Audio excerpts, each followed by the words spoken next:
Tout le monde, mon nom est Joel Harden. Je suis fier d'être ici parmi vous. Je suis le député au niveau provincial ici de Centre. My name is Joel Harden. I'm happy to serve the community as member of provincial parliament for Ottawa Centre, but most importantly, in this space, we're all neighbors. We're all neighbors.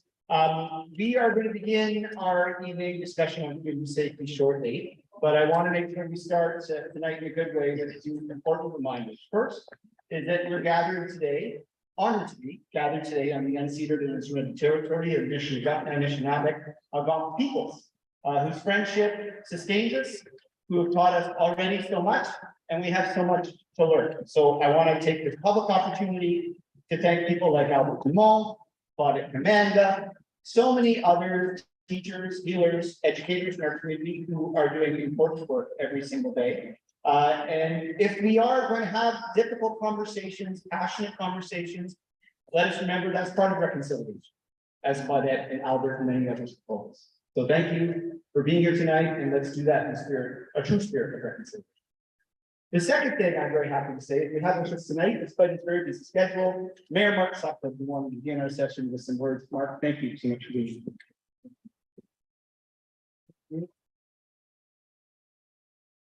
Thank you, and I wanted to thank Ariel Troster and you, Joel, and all of the people who are behind this very important gathering tonight, and also recognize our colleague from Ottawa City Councillor, Councillor Stephanie Plante.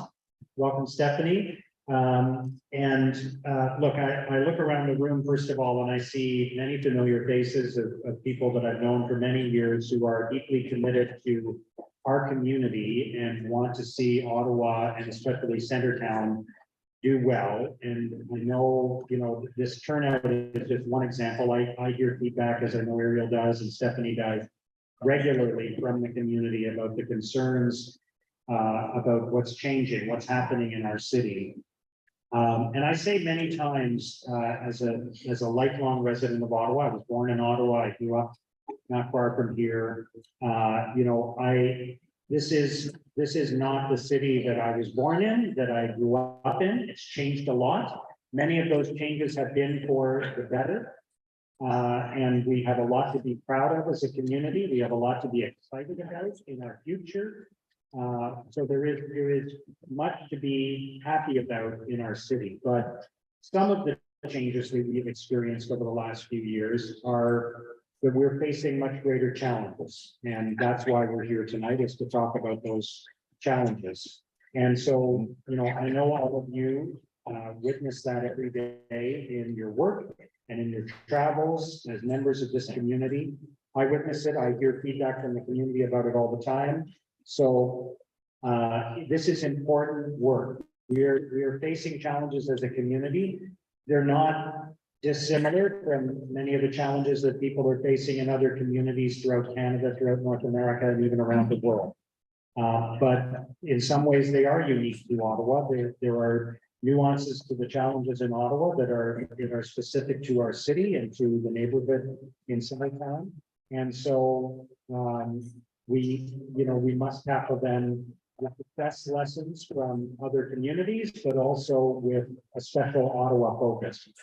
And so I really want to express my gratitude to all of you for the leadership that you are showing by being here tonight and in the work that you do as volunteers and as people working for community organizations every single day in our community. You're the heartbeat of our community. You're making a huge difference. I know sometimes it feels like a losing battle and the challenges are growing faster than we're able to find solutions for them. But your work is making a difference. I want to tell you that. And I want to thank you on behalf of the city of Ottawa and the people of Ottawa for your hard work, for your dedication, for your commitment, for your innovation, for your ingenuity, and for your time, the time that you are putting into trying to make Ottawa better for everyone. So, un grand merci à toutes les personnes qui sont ici ce soir, pour tout votre travail, pour tous vos efforts. I'm really grateful, and I know that these are difficult conversations. These challenges are not easy, but if we face them together, if we work together, we can start to tackle these problems with solutions, with real solutions that will make a difference in our communities, in our neighborhoods, and in the lives of the most vulnerable in our city. So thank you for your dedication. Thank you for your presence this evening. I hope you had a great conversation tonight, and I'm looking forward to hearing what you all have to say. Merci beaucoup. Thank you very much.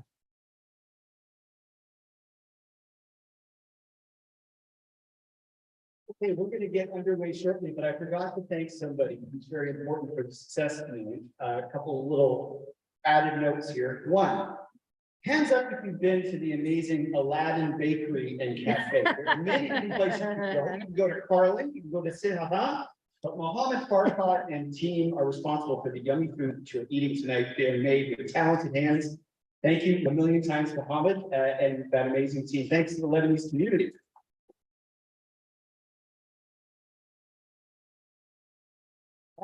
Thank everybody from our team to the Autumn Center MPP team and from the Somerset Ward team playing all the back end roles and making this all happen and bringing everything.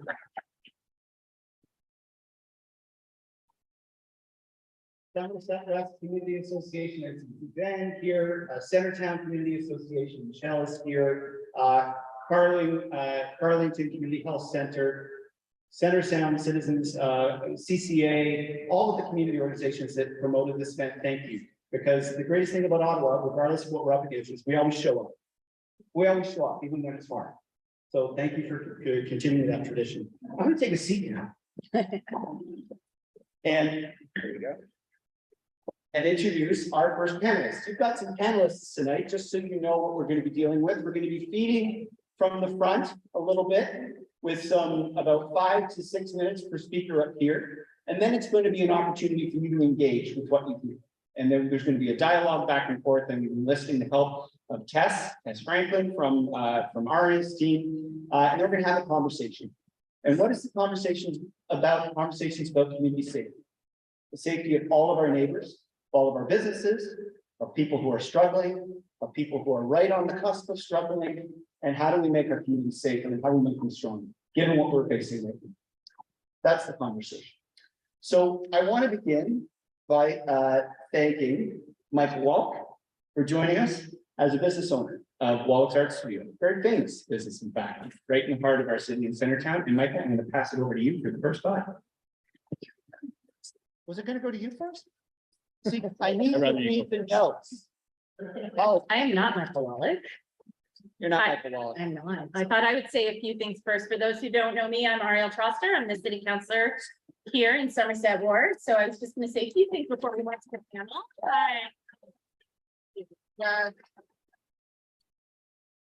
I want to thank you all for being here, both in the room and those of you who are online. When we first planned this meeting, I thought maybe we'd have 50 people.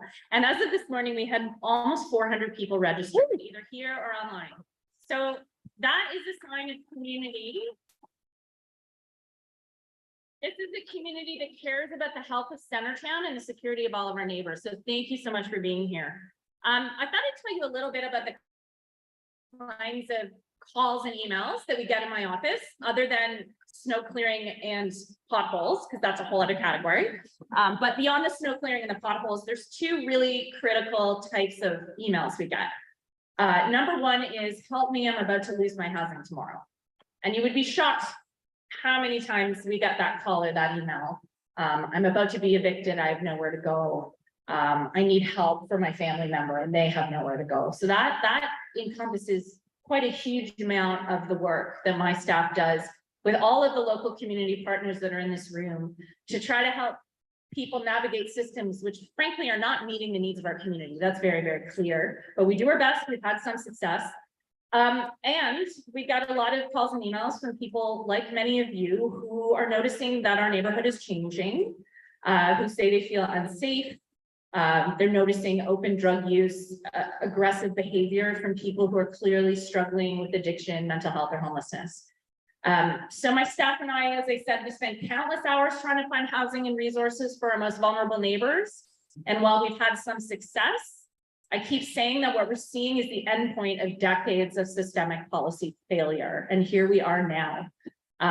You know, what we need is more supportive housing, more mental health resources, more addiction treatments, and lots of it. The roots of the homelessness crisis in Canada and in Ottawa was frankly when the federal government stopped investing in public, deeply affordable housing in the 1990s. We didn't have a homelessness crisis in this country until the federal government stopped funding housing. And since then, it's been what people have called a slow moving crisis. But here we are now, and it's a clear and it's a present danger in our communities. And this is coupled with the overdose and the drug poisoning crisis, which is something that every city and every town in North America is grappling with. A couple of weeks ago, Ontario Today on CBC had a call-in show about the health of downtowns across Canada and across Ontario. And people called in from Hamilton, from London, from small towns, from big towns. And frankly, a lot of their concerns were very, very similar to the concerns that you are all emailing and calling our office about today. I lived in Centertown for 13 years. I know I'm seeing what a lot of you are seeing. Many, many more people who are visibly suffering. More discarded needles, more erratic and unpredictable behavior from people who are clearly not receiving the care that they deserve. The pandemic only exacerbated this crisis when suddenly there were no indoor spaces where people could gather, no coffee shops where nobody could use the bathroom anywhere. And it created a profound disconnection from community and from social supports. And I know that was really, really hard on our most vulnerable neighbors. And then the convoy happened. Which was an unprecedented and deeply upsetting display of hate and intolerance. We had hundreds of trucks and big rigs occupying our downtown, treating us like a parking lot and not like the vibrant community where thousands of us live. That's what we kept saying. We live here. This is our community. And then after the Emergencies Act was invoked, some people felt safer when those barricades went up, but many people did not. Many racialized, Indigenous, and people experiencing homelessness. It made it life much, much harder for them. One small example came from my friend here from the Centertown Community Health Center, who talked about how when those barricades went up, her white-skinned staff had no problem getting to work, but her racialized staff were routinely held for 15 to 20 minutes and had to show identification before being allowed into the red zone to go to work. So that is the difference in the daily reality of many of our neighbors when it comes to their experience with policing in our neighborhoods. And it's only one example. But before I hand it off to this amazing panel, I want to make it clear that Centertown is a community for absolutely everyone. We all deserve to feel safe in our neighborhoods, whether you're a teen girl walking through the park, a kid on the way to school, a senior trying to get into an appointment, a business owner who's trying to run your business, or if you're a person experiencing homelessness and addiction who's looking for safe shelter and services. We all deserve security. And I want to let you know that before we had this panel meeting, we've done a series of conversations and block meetings across our neighborhood, including a conversation that our caseworker Stan had with people who use drugs in our neighborhood. And my friend Bobby, who's on the panel, is going to reflect some of what they had to say. So we could have as many voices at this table as possible. I really believe together we can build a community where absolutely no one is left behind, and we're starting that today. So thank you so much for being here. And I just wanted to highlight two more things before I pass the mic, is that please, if you are not on our email list, please sign up. There's sheets on the table. This is the best way to keep in touch with what we're doing. And that means we can get in touch with you directly when we have follow-up from this meeting. And we also have an updated who to call list. So if you're wondering, if you're in a situation in your neighborhood, you don't know what to do or who to call, and you don't necessarily want to call 911, there's a list there of community resources that might be able to help you. So thank you so much. I'm here mostly to listen and to learn and to hear from everyone here what you're dealing with and how we can work together. There is some hope on the horizon. Ottawa City Council passed two really important policies before the break of council. One was we will be creating a non-police crisis intervention pilot project, which holds a lot of hope for our ability to respond to mental health crises. But I also know that's not happening fast enough for our community, that a lot of us want solutions now. And we do have a gap between when that program launches and what we're dealing with in the day-to-day. So part of this meeting is to brainstorm what resources we need to bring into our community to be able to tackle things right now. And the other thing is we will be scaling up the building of a supportive housing hub, which is also very exciting. It's not nearly enough, but it is the beginning.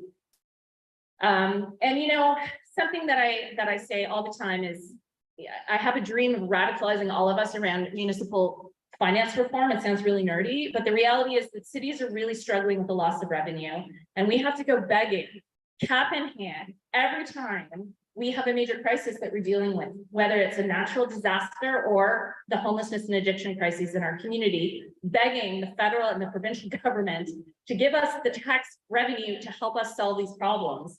And we know it's really tough at city budget time. Property taxes are really unpopular, but if we don't get that injection of financing from other levels of government, cities are having a really hard time solving these problems together. So that's why I'm so glad Joel is here with us today, so that we can also think about the ways that we want to advocate to other levels of government in terms of what our city needs. And then the city budget season is starting soon. And this is a great opportunity for us to brainstorm on what we want to see in our next city budget. So thank you so much for being here. And I'm very excited to listen and learn from all of you.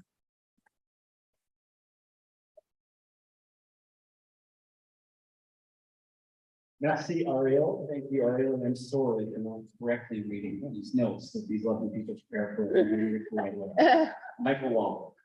Very, very honored to have you with us. Lifelong resident of downtown Ottawa, owner of two beloved local institutions. I only mentioned one. Wallace Art Supplies and Framing, as well as Wallace Galleries on Bank Street. So Michael's a passionate advocate for the community, particularly for the vibrant and diverse neighborhood of Centertown. Businesses have become integral parts of our city's art scene, providing artists and art lovers alike with the tools and inspiration they need to make great art.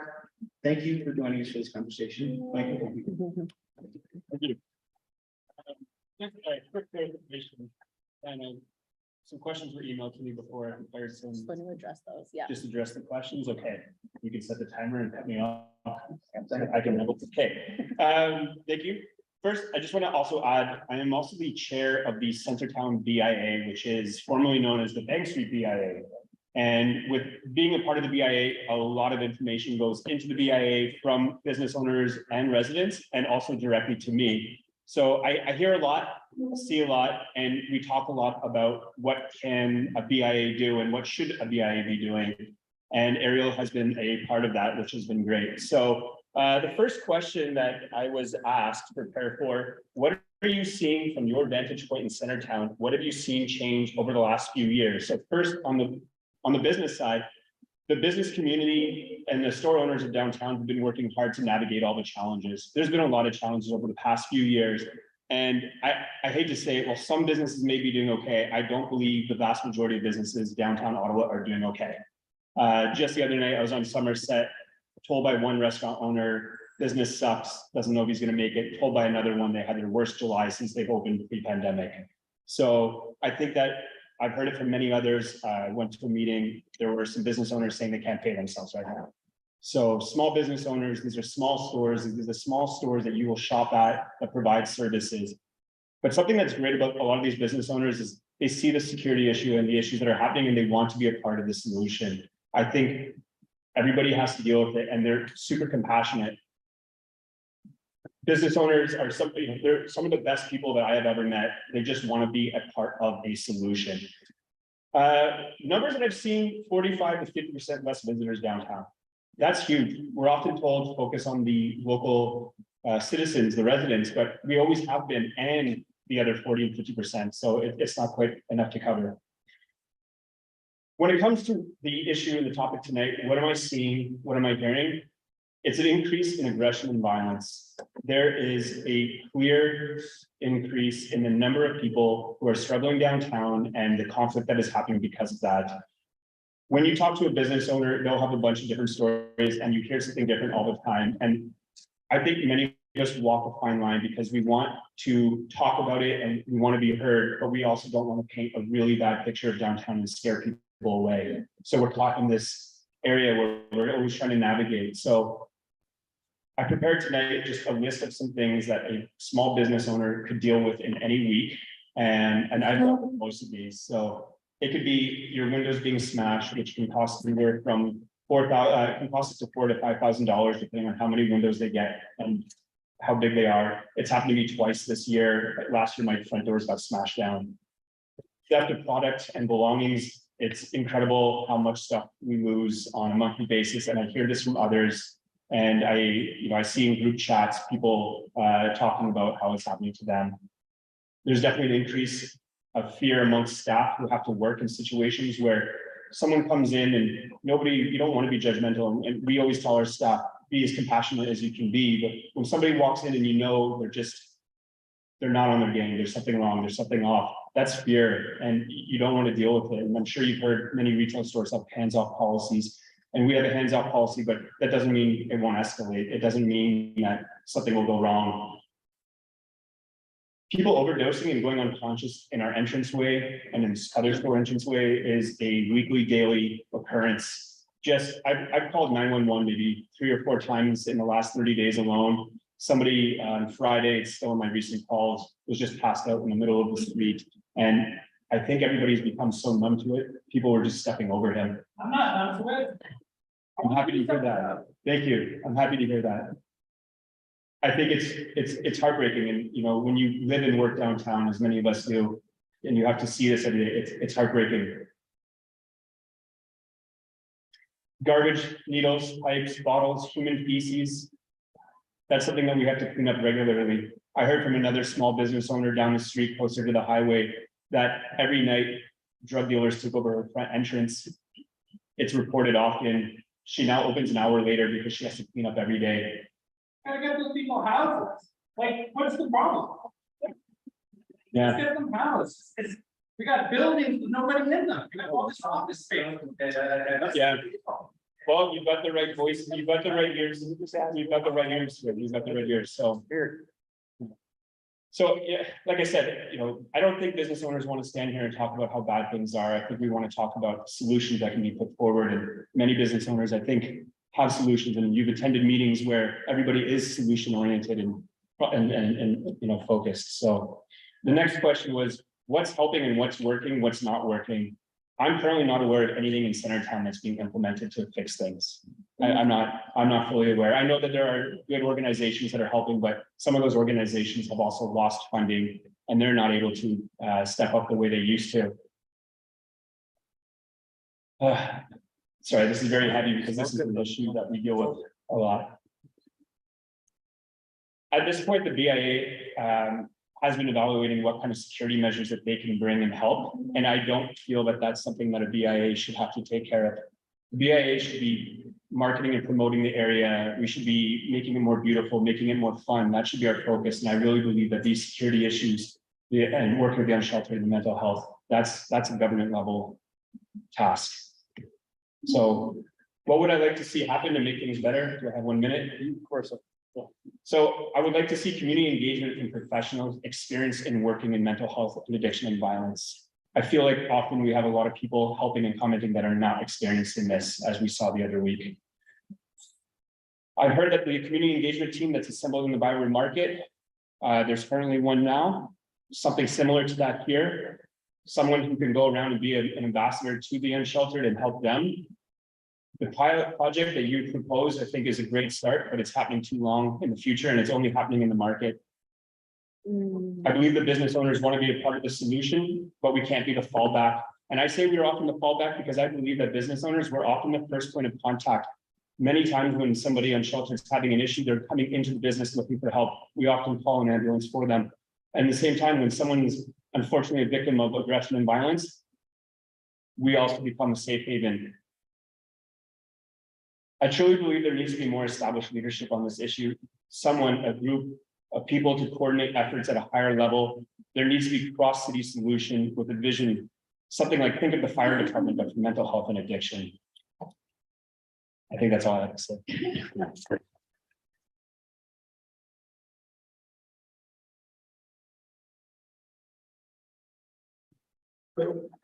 I want to thank Michael for being here, but I also want to acknowledge the compassion in his voice and the compassion of those who are inspired to speak as Michael spoke.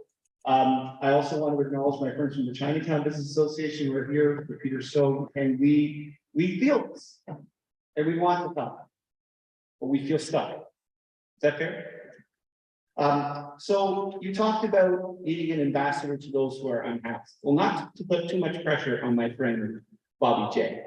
But we have an incredible team of people in the city. And we're gonna hear from some of them tonight who've been trying to do precisely that. So Bobby, I'm gonna pass this microphone, which is not Britney Spears, so that the thing you're gonna have to watch, it's dragged over. I'm gonna pass my phone too, so you know when 6 minutes is up. Okay. But I'm wondering if you could fill us in with your insights tonight, my friend, about what you're seeing and what direction you think our city should go. Wow. Set a timer for 6 minutes.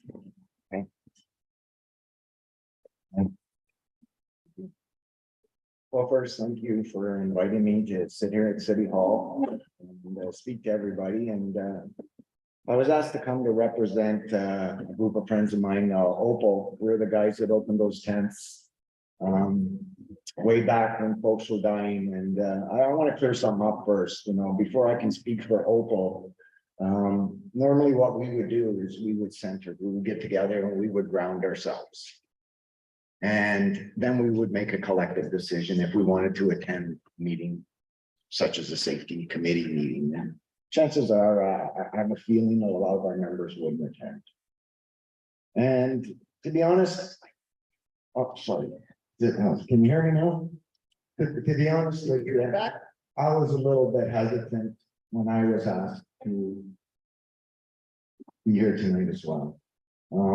I've been a part of a lot of these committees and been kind of used as a symbol of street entrenched people living rough.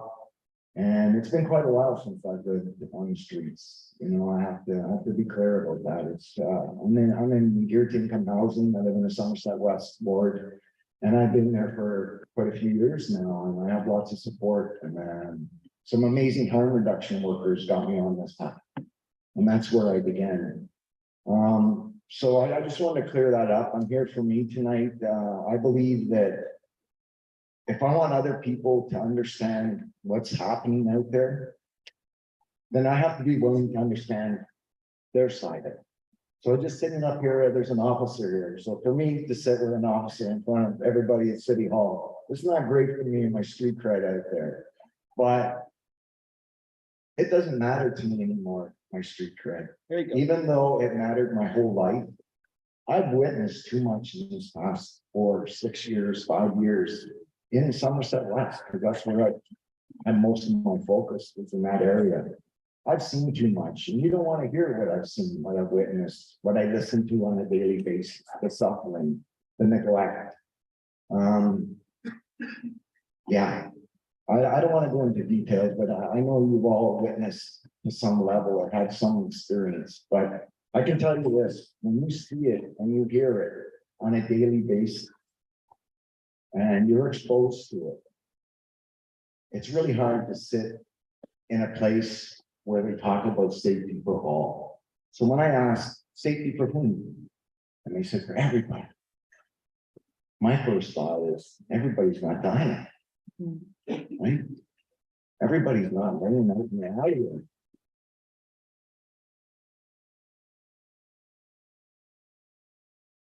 Don't get me wrong, I believe everybody should feel safe. But there's a difference. My partner helped me with this today. There's a difference between feeling safe and being safe. Right? So I get that some folks feel unsafe. And I totally understand that. But can you imagine what it's like the person that's making you feel unsafe? You feel unsafe witnessing this? You can imagine being in this. That's unsafe. Okay?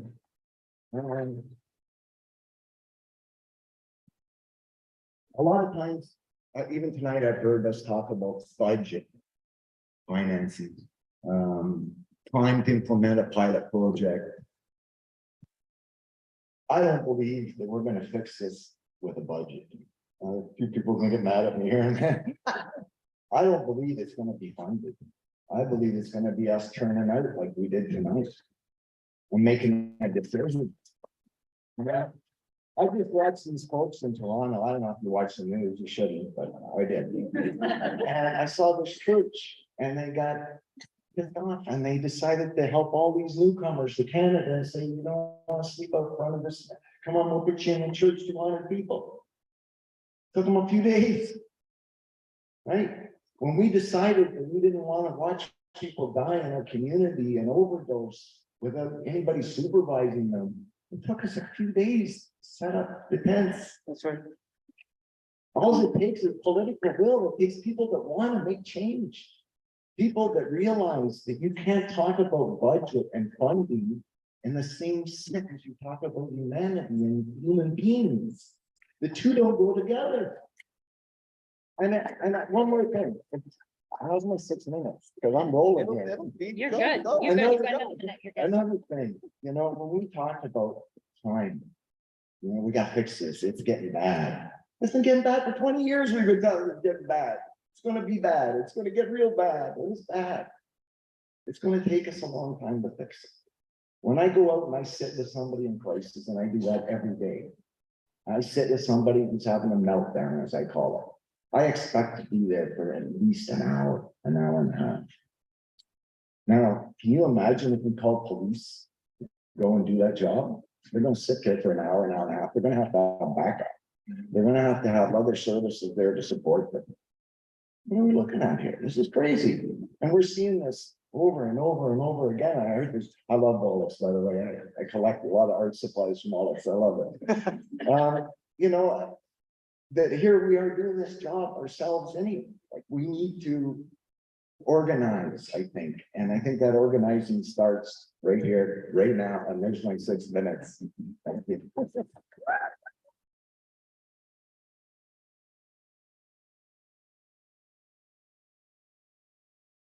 Thank you, Bobby. Thank you for coming and for trusting this room. Bobby is one of the most well-respected individuals in Chinatown, I have to tell you. You walk down the street with Bobby or with Stan, who works in my office, and the number of hellos that you get is overwhelming. So thank you for everything that you do. So our next panelist, who's sitting to the right of me, is Paul Stan, who is the Community Liaison Officer for Rito Vanier. I would let him introduce himself. But Constable Stan spent a lot of years working in drug enforcement and has a few things to say about what is actually effective and what isn't in our community and what resources we need to see. Constable Stan was kind enough to come to a block meeting with some neighbors on Gilmore Street last week, and I'm very thankful. And I'm very thankful that he could be here with us tonight, because Constable Stephanie Lemieux, who's the Community Resource Officer for Somerset Ward, is just finishing up a well-needed vacation. So thank you so much.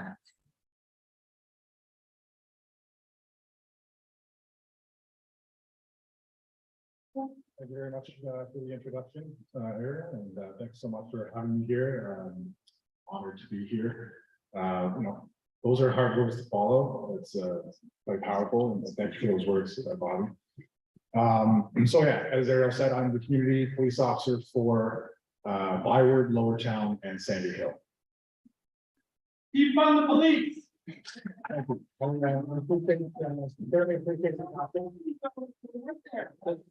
Can we just ask if people have a chance to speak? Go ahead. Guys, can I just ask? I totally respect the fact that there are many opinions in this room, but we've organized an opportunity for Council Stan to speak. I just ask that we respect that, please. Go ahead. Thank you. I certainly appreciate and respect the passion that you bring, and I hope everyone will have an opportunity to share the perspective. So, along those lines,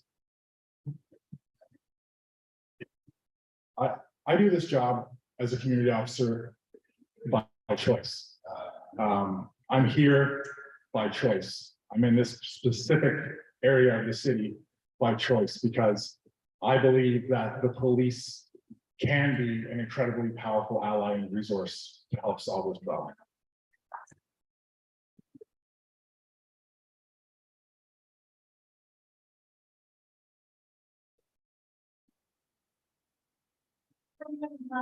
Five years, 10 years. So I would just like to say that,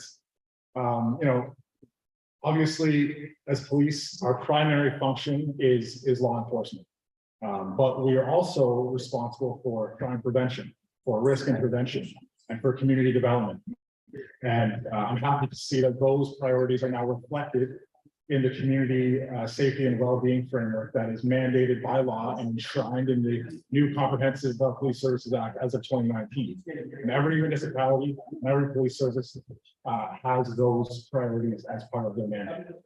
Our mission as at the Ottawa Police is to provide safe and secure communities for all of our residents, and I think that it's fairly uncontroversial, and I think you would all agree with me that that's all of our, that we want safe, healthy, happy, productive, prosperous communities for all of us to live.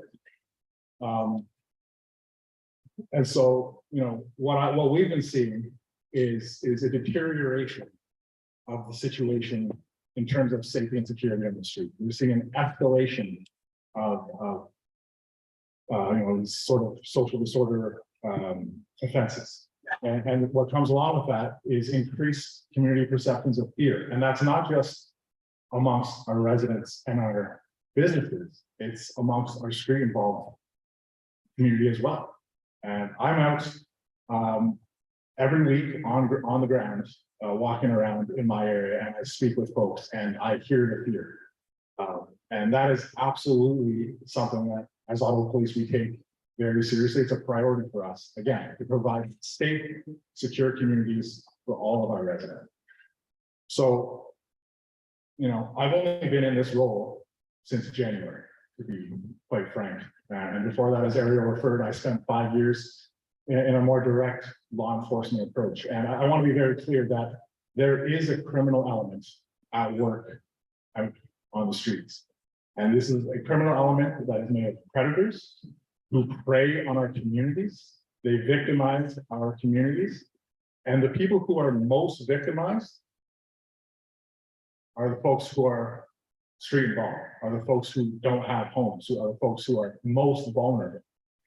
And so it's all of our priority to solve this problem, again, because it's in the best interest of all of our residents here in Ottawa. So, from my perspective, what needs to happen and what I've noticed and what I've observed since I've been in this role is there's been a lot of fragmentation in terms of services. There's a lot of siloing. There's a lot of working at cross purposes. And the police are the biggest frontline resource in terms of boots on the ground out on the street. And I know I'm not going to pretend to know what it's like to have been someone who's had Bobby's experiences. And I'll be the first to say that police reform is something that needs to happen, and we're committed to that. We're committed to the future, to looking ahead. And part of that goes back to that crime prevention, that risk intervention, that community development piece that I mentioned, where we need to coordinate. We need a coordinated approach. We need a strategic, collaborative approach with all of our community partners, with public health, with our social services, with our outreach partners, with our nonprofits, with our folks who have lived experience out there. We need a collaborative approach. And I can tell you, I'm out there every single day on the street. Our officers are out there every single day on the street by choice. It's a hard job. And they're out there by choice. And by and large, they do a really good job. So, I just hope we can work together. We need to get on the same team. We all have the same end goal. So let's do it together.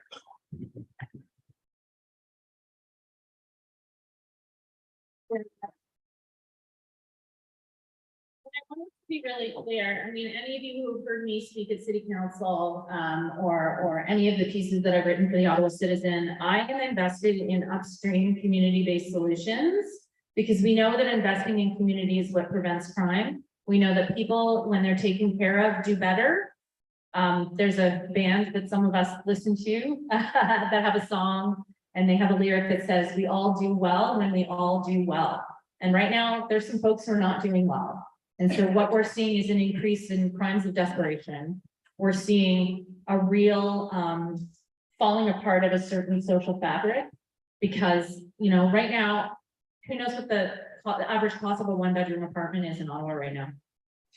It's over $2,000. Yeah, it's over $2,000. There are 12,000 households on our wait list for rent due to income housing right now.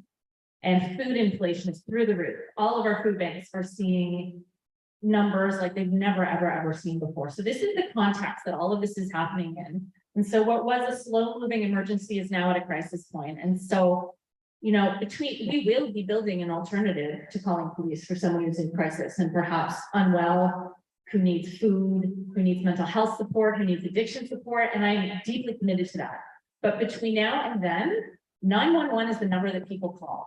And we want to know when they call that number, the police officer who's going to the scene is connected to community needs, is connected to community partners, and is responding in a way that's helpful rather than harmful.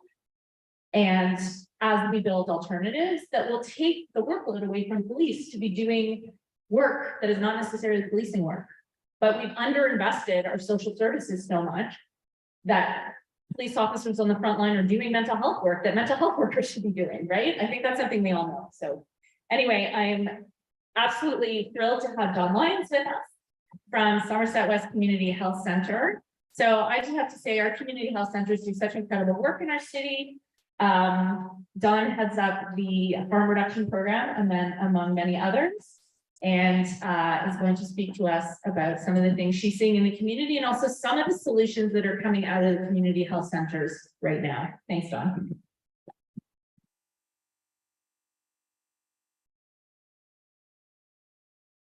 Can you hear me okay? This is good. All right, thanks so much. You guys A here? little closer. In the back? Thank you so much. Let me, Bobby, nudge me if people can't hear me. So very happy to be here. So speaking to what we're seeing from our vantage point as a community health center, unfortunately, as other people have spoken to, it has been a very tough time for many people in our community, and there are many people whose needs are not being met and who are not doing well. The situation for individuals who are struggling with mental health and substance use is worsening over the last few years. We understand that the root causes of substance use and poor mental health are often rooted in trauma, and that they're made worse by systemic inequities. And we know that when people get the support that they need, they have better outcomes. A key factor in the worsening situation is the unpredictable and increasingly toxic drug supply. And this is having a devastating impact on people's mental and physical health. A related issue is brain injuries that people are experiencing as a result of overdosing not once, not twice, but multiple times. Yeah. These brain injuries can result in people not being able to navigate the world in the way that they would want to be able to navigate the world. And this can result in some troubling behaviors. The toxic drug supply and related issues has resulted in many deaths among people who use drugs. Bobby spoke to that as well. And this has created incredible fear in the community and also a tremendous sense of grief and loss. All of these things have contributed to worsening mental health, including things like depression, anxiety, feelings of hopelessness and despair. And these issues have been made even worse by a loss of community and positive social connections resulting from the pandemic. Stigma is another compounding factor as it impacts people's sense of isolation and disconnection from the broader community and decreases their trust in institutions such as healthcare, social service, and policing. There are also growing number, as others have spoken to, there are growing numbers of people facing homelessness and housing precarity. And just finding a safe place to sleep is an incredible challenge. Food security is also a significant concern. These challenges are encapsulated in a quote from one of our clients who said, "We used to have something to look forward to, maybe a home down the road. Now it feels totally hopeless." As a result of the compounding impact of all of these issues, we're seeing an increased number of individuals in distress in our community. And in some cases, this is manifesting in ways that are upsetting and frightening for both the individuals themselves, as well as for the broader community. So that's just a little bit about what we're seeing, certainly echoes that some other of my panelists have spoken to. In terms of solutions, what's working and what's not working, First of all, I just wanted to say that when I think about solutions, I really think about a quote that I heard from some of my harm reduction clients, or harm reduction colleagues rather, which says that the opposite of addiction is not sobriety, it's human connection. There you go.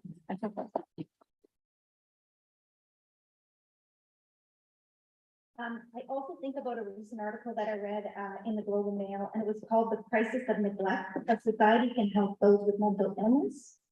And this article suggests that if we want to, in seeking solutions for the mental health crisis in our cities, we should focus less on things like diagnosis and symptoms, and more on what the article called the 3 Ps: people, place, and purpose.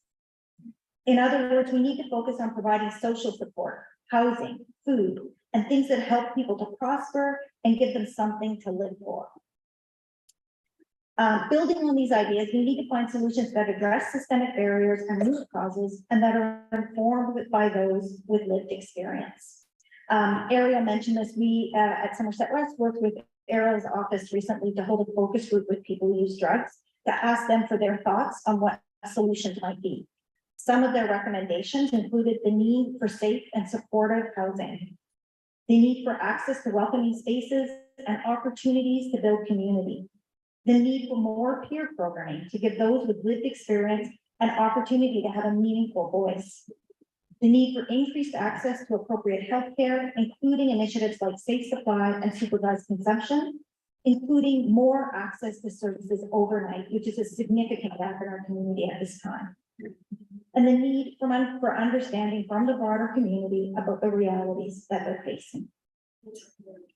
So some of these solutions, such as increased access to safe and affordable housing, policy measures to address the toxic drug supply, and improve mental health systems, will require political will and a commitment of resources.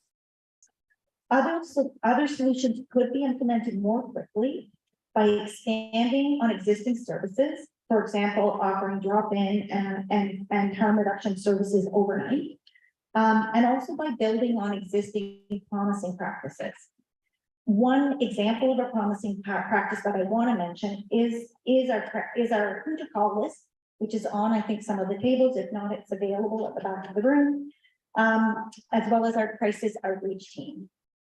So our who to call list provides residents and businesses with information on who to call when you see somebody in distress, when you see public drug use or discarded meat. And it's been disseminated widely in the Somerset West catchment area. So it is specific, it's geographically limited, specific to our neighborhood. The first number on that list is our crisis outreach team. This team includes people with backgrounds in harm reduction and social work, and it includes people with lived experience of drug use and homelessness. And this team works 9 to 9, 7 days a week, providing outreach supports to those experiencing crisis in the Somerset West catchment area. Team members have relationships of trust with many unhoused and precariously housed individuals in the area. They're able to provide support and de-escalation, as well as transportation to shelter and other safe spaces, to address basic needs through distribution of things like food, water, and clothing. They're also able to provide informal care coordination and support to clients in accessing the housing sector. They strive to provide nimble and timely response to situations in the neighborhood that are concerning but don't meet the threshold for a 911 call. And we're seeing a lot of great results. In the past year, they've responded to 540 calls from businesses and residential neighbors. They provided crisis response over 4,500 times. They provided 4,200 referrals to primary care, urgent care, and harm reduction services. And they've made contact with 80 businesses, collected 5,000 discarded needles, and engaged in 150 community cleanups. Obviously, no one program is the answer to all of our community's concerns, but we have heard really positive feedback from those who have been engaged, both the individuals who've served as well as the broader community, about the impact of this program. And we do see it as something that could be scaled up to reach more people. Perhaps I will leave it there since I've gone way over time, but thanks so much, everyone.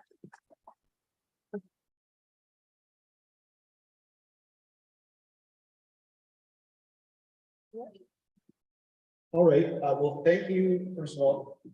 Thank you very much to all the panelists. And I just want to say this, we now segue into the question and answer time, where we'll be asking you to simply raise a hand and a roving person with a microphone will come and speak to you. And you'll have an opportunity to offer a comment. And I think it would be useful because we've talked a lot, is to hear from people a lot in the room, okay? What I'm going to encourage us to do as we do that, though, from a community standpoint, is acknowledge two things. First, we're all here tonight because we care. Is that a fair assumption for everybody in the room? Number two, we're here and we're passionate and we're impatient and we want things to change. Is that a fair thing in the room?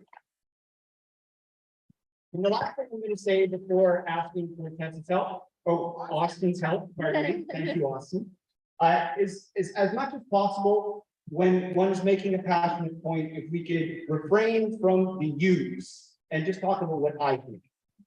Right? I think what I'm sensing in this room, despite passionate disagreements about everything from what we're talking about, to who's here, there's empathy in this room. And it's not a phony kind of empathy. So let's not ascribe something on someone else. If you are passionate about something that you think is wrong in this meeting, in the city, say it from your standpoint instead of ascribing that value to someone else, if that's possible. Okay. So we're going to start right here. And how far does that reach out? We might be asking you to move towards the microphone. No. Take a little time. Okay. Hi, everyone. Justine Bell. I'm your trustee for Ottawa Carleton District School Board here in Somerset. And I just want to say thank you to all of your voices across the table. I've heard some really great solutions gone and others that have spoken up, and I appreciate that. But I'd really love to hear from you. How can we make student-centered, children-centered decisions with what you've said tonight? If you could talk. If you could talk about how we can keep children safe in our community, I'd really appreciate hearing your thoughts on it. Thanks, Justine. So again, we are going to, I'm going to go for at least 5, okay, before we go back to the 10. So over here in the red shirt. Oh, no, sorry, wrong table. I said same table. People asking for keeping kids safe. And then we'll circle around, don't worry. And we may ask you to come to the microphone for this reference. Hi, my name is Austin Ward. I'm lucky enough to work for Somerset Community Health Center. Right in your face, yeah. So my name is Austin Ward. I'm lucky enough to work for Somerset Community Health Center. I'm also lucky enough to run an Indigenous circle every Tuesday in Dundonald Park from 2 to 3. But I heard something today that kind of throws me off because I work 2 jobs. So I also work for Options by Town during the day as a housing specialist for the Housing First team. And you said something to me that really caught me.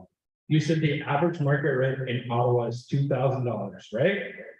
So then how come the Homes for Good and the Families First program, how come the AMR is $1,347? Yep.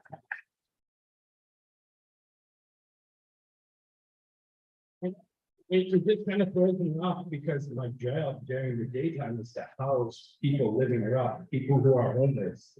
But how do I run through a program created by the city of Ottawa that only allows me to look at average market rent as $1,347? And then it's merely.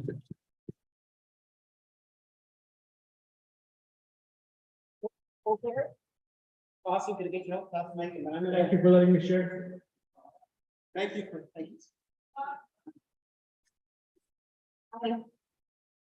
My name is Joanne. I live at 453 Cooper Street. We have a bunch of us today. I'm a CNIB client. I'm also affiliated with the Canadian Council of the Blind. In our district, we are very concerned about women's safety. Big time in our area, women's safety. We're very grateful that we have OCH security helping us out with some of our issues, but we want more funding for that because they're telling us that they only have 3 cars for the whole city, and that's not right at all. Many times we have called the police on different issues and they've never shown up. security has showed up, OCH security has showed up, and we want to see more vehicles come to our area. Thank you. Thank you. We'll go with two more for back and one here, and don't worry, we are gonna work our way back, okay? Go ahead. Hi, everyone. I'm Caitlin. I work in Sean Menard's office. Mine's not a question. I just wanted to correct something that was said. For the alternative response pilot, where the pilot will be taking place, that has not been selected yet. So it was mentioned it would be happening in the Byward, might be. We don't know that yet, and I just wanted to put that out in the air, just in case some people were wondering, oh, am I not gonna have access to that? We're not there yet. It's on the table. Myself, Troster's office, Menard, we're trying to push it as fast as possible, but just wanted to say where it will take place, we don't know. All right, and I'm gonna see how far I can stretch you. Or maybe have them come up. Yeah, and then maybe we can meet in the middle. So I've got a nice voice. All right, go for it. I want to thank you for talking about women's safety. And this line, I want to tell you, not a single resource on this list about women's safety. That's right. And Ms. Jameson, I live on Elm Street. I've been going out every single morning. A whole bunch of street-wall women who are afraid of the churches and afraid of any organization except the state to feed them breakfast. And they're raped by a lot of men who you like and wanted to sympathize with. And this morning, I went to buy groceries. I was 7 minutes early for an 8 o'clock start. Homeless man, drug involved, asking for money, but I didn't want to give it to him. He said, he didn't like my attitude. I knew what to do with women whose attitudes I didn't like. We made a bunch of rape threats. We walked into the nearest coffee shop. The woman staff were there alone, said he'd done the same thing to her earlier that morning. I was stuck in that coffee shop for half an hour. That's this morning. So we're having a problem with women's safety. So yeah.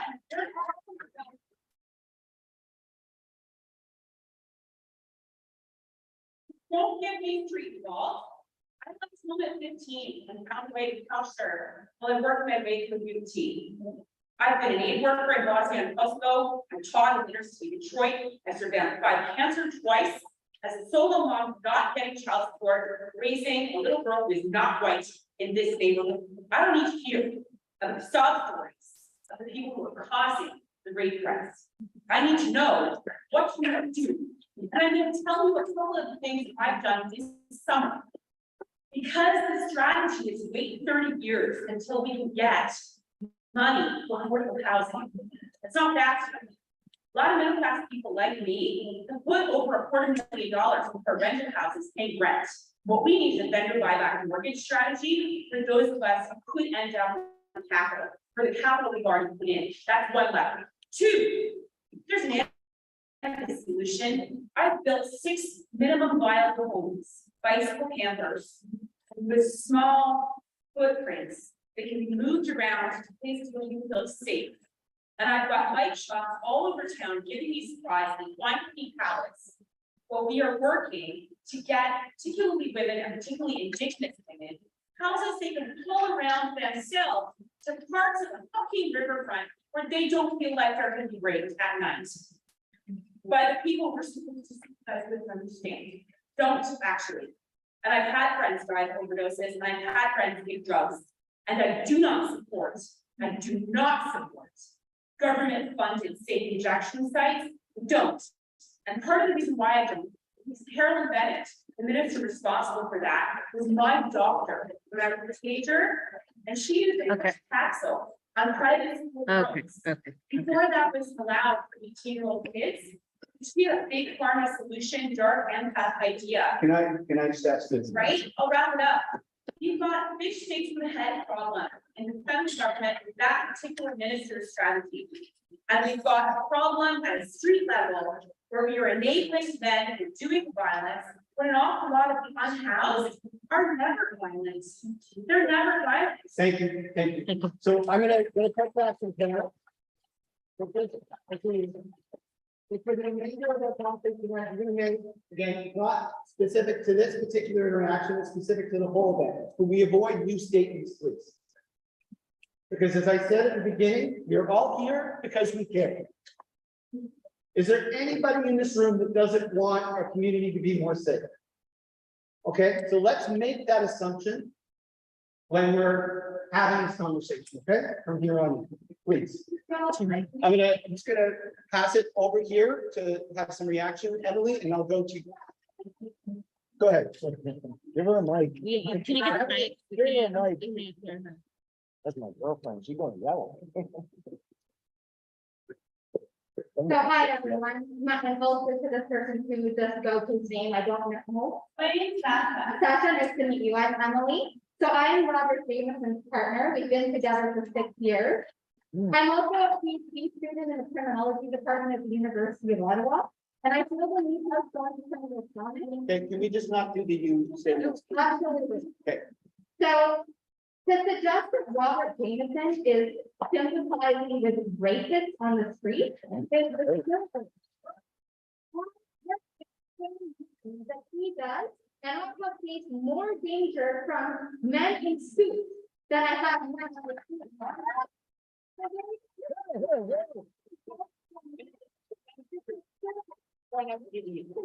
Race of class issue that is poor.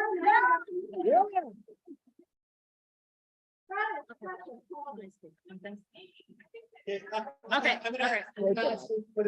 Thank you, Emily. Totally appreciate where you're coming from and the aspect of it. Thanks, everybody. I just wanted to address a couple of the comments to your comment about the fact that the city subsidies, the housing subsidies are lower than market rent. Yeah, it's a huge problem. And part of that is the province decides on what those subsidies might be. We're funded through the province to provide those subsidies. And I'll tell you, when they did our orientation for new councillors and they put up what the average market rents are, they still had a 1 bedroom at like $1,000 or $1,300, and it's not true. It needs to change. Yeah. But also we do have a pilot project at the city, particularly for large families that have been living in shelter for a long time, that's holding a lot of promise to significantly increase that subsidy. Our family shelter system right now is at 300% capacity, which means we have a lot of entire families living in small little motel rooms. And one of the reasons for that is because while they could be given a subsidy to go find private housing, it's not enough money, right? So for some large families that are still in the shelter system, the city this year is doing a pilot to give them more money to be able to actually get an apartment. So I'm hoping that'll start to bear fruit, but your point is really well taken. I know. I mean, really, there's a few things we're working on. There is a new Ottawa Community Land Trust that is looking to make some of its first investments to buy rental housing that comes on the market before it gets snapped up by real estate investment companies, to start to have a stock of housing that can be transferred to the nonprofit sector to keep those moderate rents moderate for working class people who just want to pay rent but can't afford $3,000.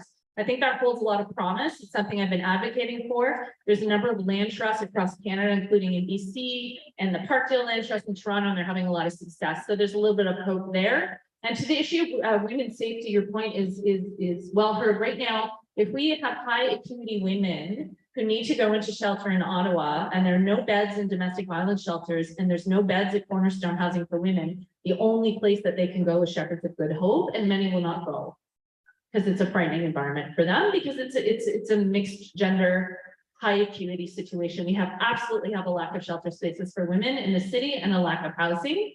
Some good news, we do have a new building that's opening up on Lister Street in the fall, primarily geared to Indigenous women, run by the John Howard Society. It's going to bring about 30 or 60, I forget the exact number, new homes. And I'm really delighted because our community association is planning a welcoming committee to welcome those women to our community. Supportive housing is magic, really, truly. There used to be an old mentality that somebody had to be ready before they could be given an offer of housing. The Housing First model says if you give someone housing as the first intervention with the built-in supports, they will succeed. That housing stabilizes you for the rest of your life, and you don't need to deserve housing. Everybody deserves housing. And Options by Town, which you work for, which is one of my favorite organizations in the city, they have a 92% success rate in keeping people housed 2 years formerly chronically homeless individuals after 2 years, 92% success rate of remaining housed. That is like unheard of. So we know what works. We just need to fund it and we need to expand it across the city. So. Did anybody else? Would you like to say anything else from now before we go back up to the basement? Okay, so we go back up here. Here, Joel, you want the mic? Oh, children, the children. We'll get there. Not everybody's question that get picked up by the panel. We have done this part of the room a lot. We want to get back. Well, Justine, I'll get back to that. Don't worry. Okay, Austin, you want to bring the mic? Hit it. Thank you so much. My name is Sonia Howard. Thank you so much to everyone for being here. I appreciate the compassion and the empathy. 2 questions. 1, where is our federal member of parliament? Yes.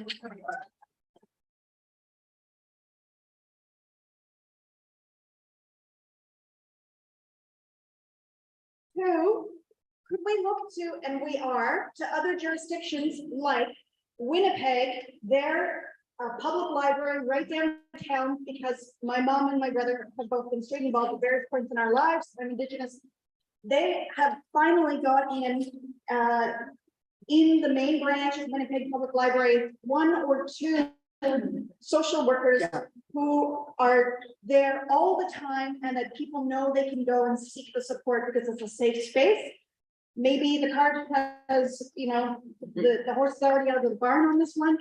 Is there some way that it would be 3 levels of government partnership to take over the main branch library and turn it into a social services safe space hub and support all of this collaboration that I hear everybody at this table talking about? How can we use the federal buildings that are sitting empty to support all of the aims that we are all here for? Thank you so much. I'm just gonna answer that really quickly. 2 things. So yes, our libraries are some of the only true public spaces left in our city, and our librarians and our library staff in the city are absolutely doing social work, and that's not necessarily what they're trained to do. And I'll tell you, the first conversation I had with the executive director of the Ottawa Library was about this exact topic. I think there are some conversations happening about how we bring social supports into spaces where people are coming anyway, like libraries. But I did just want to mention another potential solution that we can scale up is we do have a wonderful new facility on Catherine Street. It's called the Catherine Street Hub that has brought together city housing workers, provincial ODSP workers, and partners from community health centers. The Centertown food cupboard is there too. And it's also a respite space where people can come and have coffee and hang out and meet with outreach workers from our community health centers and other organizations. That integrated model is something that started during the pandemic in some of the arenas that were set up across the city, and then it was made permanent on Catherine Street in our ward, and is showing a lot of success. So just want to say thank you for that. And that's where the thinking is really starting to go. How do we get all the people in one room? So when you walk in and you have a need, you don't know if it's a federal or a provincial or municipal issue. You just want help, right? So thank you. All good. All right. Go ahead. Here. Belt it out.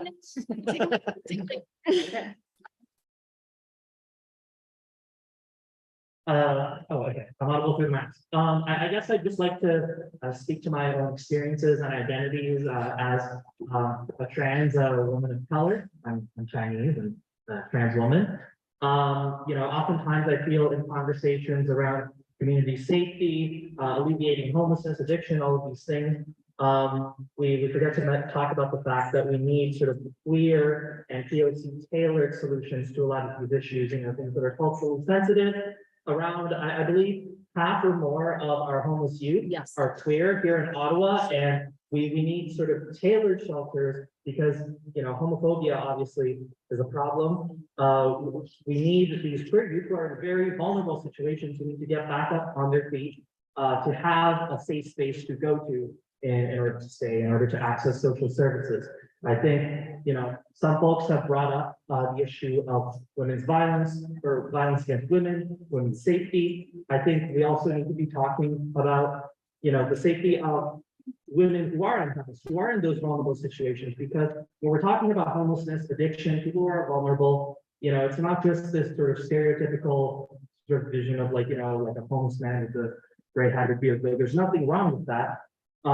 Like, a lot of marginalized communities are disproportionately impoverished, discriminated against, therefore more likely to be at risk of homelessness, struggling through mental health crises, resorting to self-medication through alcohol or drugs. And we need to be thinking about tailored solutions on that front.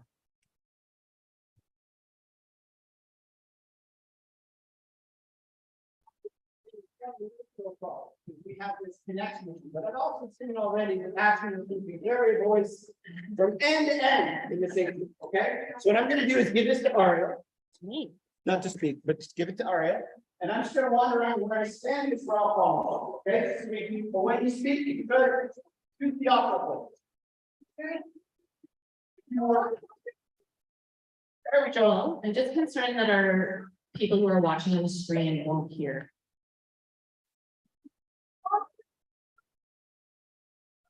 Neighborhood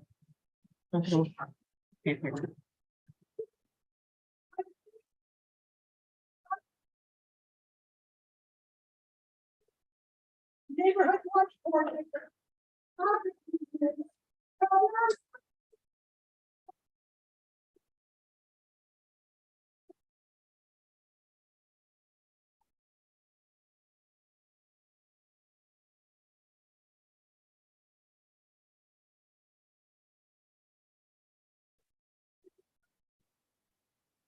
Yeah.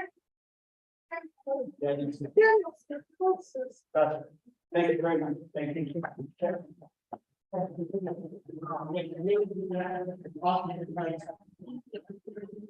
Thank you, Ariel, and, appreciate everyone.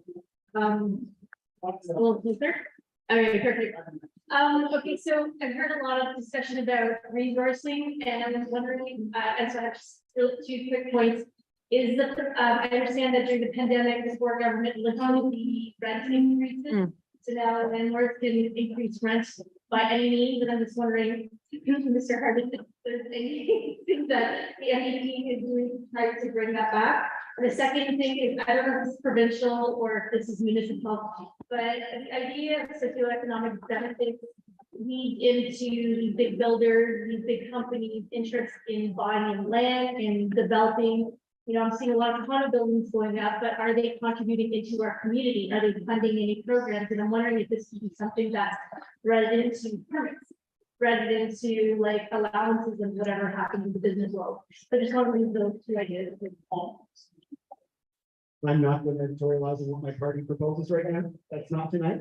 But I do want to have at least two more people speak before we go back to you folks if they're okay. Hi, bonjour. My name is Catherine Boucher. I worked for 30 years in the affordable housing sector in Centertown.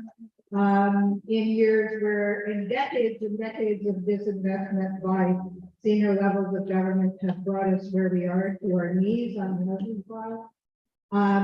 But people who need housing live in the city, and that's why it becomes a municipal issue.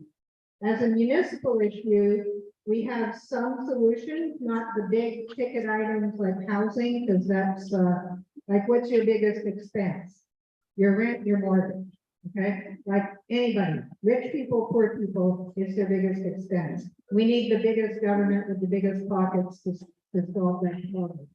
But in Ottawa, we have spent 12 or 13 years now of what I call disinvestment in our own, which is that we have been at the mercy of a 2% property tax hike every budget.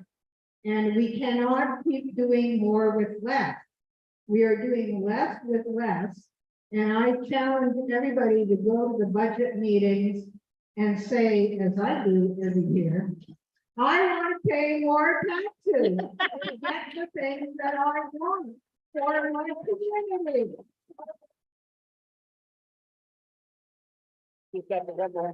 And I promise we'll wander up this way too, okay? You haven't forgotten about it. All right, my name's Mike. I've lived downtown now for 3 years, and during that time, I do a lot of walking. And the one thing that I've noticed, or haven't noticed, not once in those 3 years, have I ever seen a group of bike cops riding around or even a couple of police officers just walking along the street.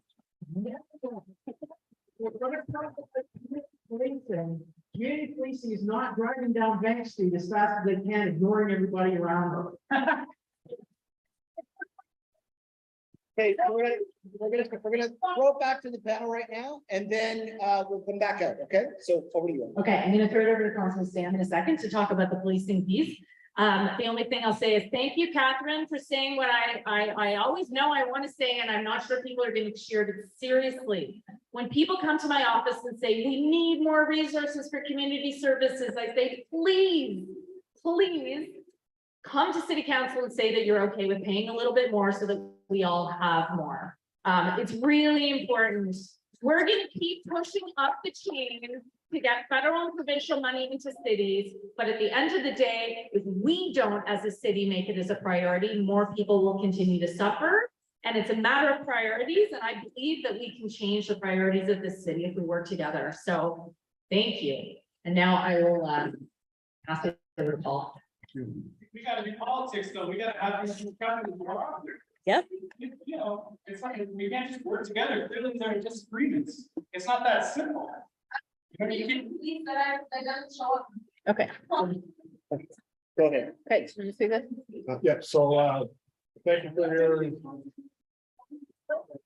Okay, hey, let's. Okay. Oh, I'm so sorry. You don't have to call, just put your hand Okay, up. so thanks for your question about the community policing. That's absolutely something that we take very seriously. And I can tell you that community oriented policing is number one priority for Ottawa Police. Now, that being said, as with every industry almost right now, especially frontline services, we are in a staffing crisis and we're in a hiring crisis. We are short-staffed, you know, to the point where folks that are out here doing that job, officers out there doing that job, when we're at 50% capacity, are doing the job of 2 officers. And when you ask people to work that hard, that often, and it's the same for paramedics, and it's the same for frontline nursing and in the medical sphere. It's not the same for nurses. When you ask people to work that hard for that long, it leads to. So, you know, to address your point, you're absolutely right. We want to see more officers walking the beat. We want to stop in and see our business owners and meet directly with residents and hear their individual concerns and be able to address that with our resources. And we want more officers on bikes in our communities right now. So under my umbrella, the Community Policing Director, we work with the neighborhood resource teams, which are specialized teams of experienced officers with additional training who focus specifically on the community in which they serve, get to know the folks who live and work there, and address those needs directly. To give you an example of staffing, we're supposed to have 40 officers doing that job, so 5 teams of 8 across our central district. Right now, we have 3, and we're happy to have half the number of staff in those on those teams on any given day. So, you know, again, this is an issue we're seeing across the board in our communities, and 100%, we want to have a more community focused, you know, community oriented policing response. So thank you. I just wanted to point to one more resource that we didn't mention. Kent Hugh, are you here still? Is he here? Yay, that's Kent. Okay. So the city also has community development teams. So Kent Hugh and his team, you might see them walking around Dundonald Park.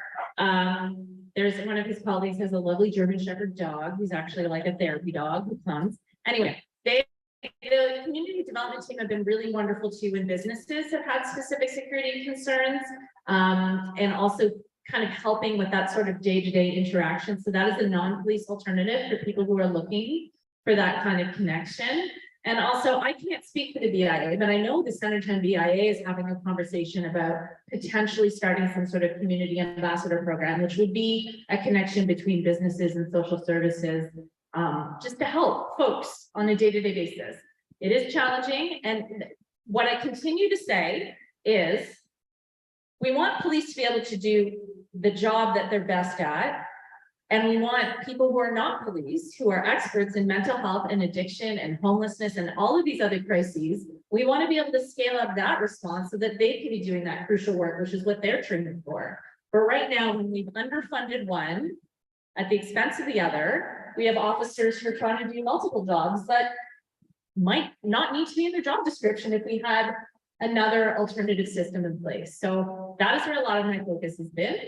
And also I want us to remember, just as Bobby was saying and some of the other folks here, presence of police walking the beat is comforting to some people and profoundly upsetting to other people in our community. And it depends where we sit. So the statistics don't lie. If you are a Black person, you're 4 times more likely to be stopped by police in the city. If you're a Middle Eastern man, 3 times. Like, the statistics are there. So I think we just need to remember that, to put that in context. So it's not that police doesn't have a role. That's why we're at the table together, to say if police are coming, we want to make sure that we're working together in a way that's productive for the community. But I have to tell you, the response that I had when we organized this forum, half of folks were saying, you don't have enough police involvement in this forum. And a lot of other folks were saying you shouldn't have an officer on this panel at all. And so I want to recognize that diversity of opinion that's here, and that it's okay if we disagree or if we disagree. But I'm really glad that we're all here talking about this together. Thanks. We haven't been to this part of the room yet, so I do see people in that line over here, but I also want to make sure that this part of the room is sample. You know, I've been in meetings before, you probably have too, where it's frustrating if you have mobility issues, you can't run to the microphone, right? That's not kind of meeting you want to run. So, over here. Right here. And can I thank you, Austin? Can I give you my all friends? I really appreciate that.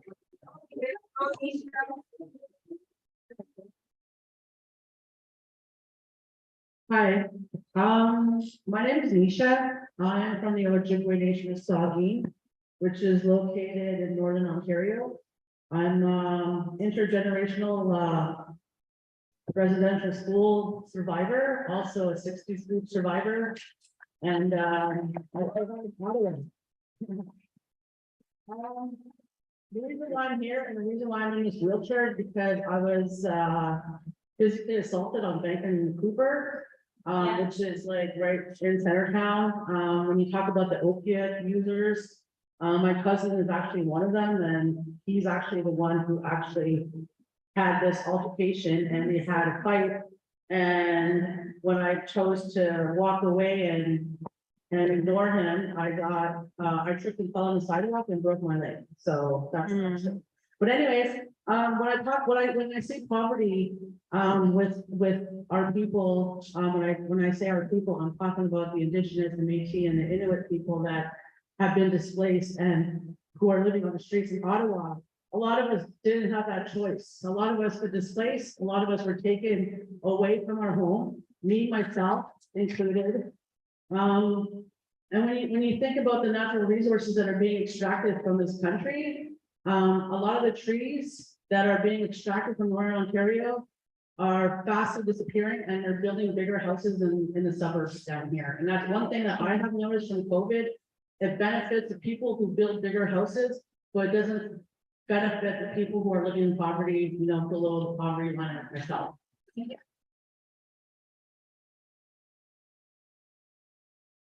I'm also an advocate for the missing and murdered Indigenous women and men and boys. There's more of our people who are disappearing on a daily basis. And the safety of not having homes is crucially important. So we have to start looking at the natural resources development in Northern Ontario to find out exactly how much people are making up there and see how much we can access to, you know, provide safe homes for our people and all of us. So I want to thank you, Bush. I want to say thank you for Ariel. Three Cooper. Us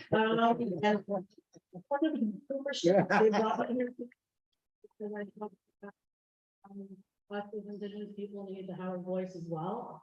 And so I just want to share that with you guys, and I want to thank you guys for that running whole bit. And it's a good beginning.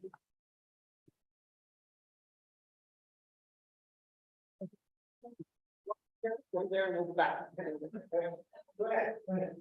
People on the internet. Doing this well. And hi, people on the internet, thank you for tuning in. Hello, my name is Alyssa. So Ariel knows me because I emailed her about this a lot. Hi, Alyssa. Ariel, I'm about to talk about what I email you every day. So my beef with the police, and it's not, I'm not talking about beef on.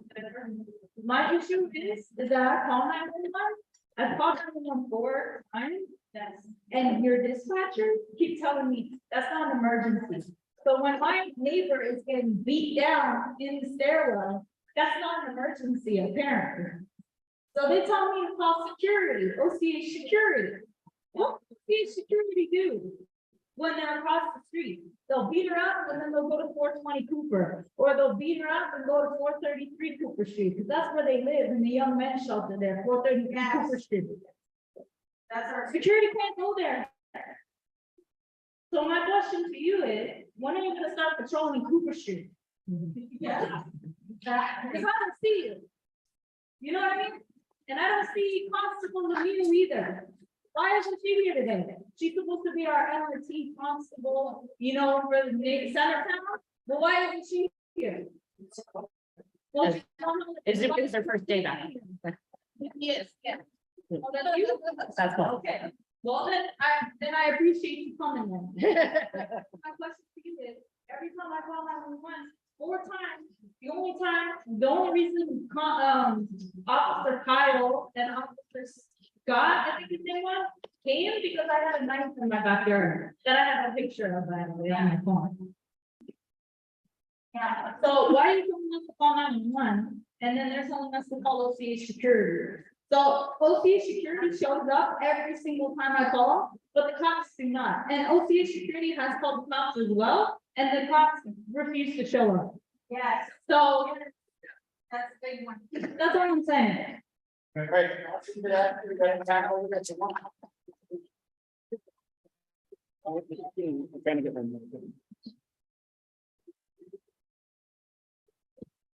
Hi.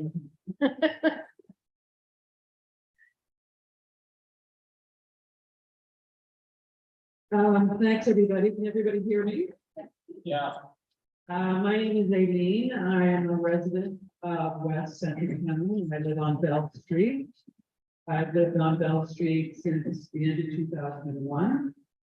I've also worked as a volunteer at Somerset West PhD for 17 years. And in my day job, I work at the Mission, which is Ottawa's oldest and largest emergency shelter that serves people from all over Ottawa, indeed from all over Canada. So I'd just like to offer a few observations with some recommendations to moving forward. I'll try to be brief. Some things that people may not know about homelessness in Ottawa.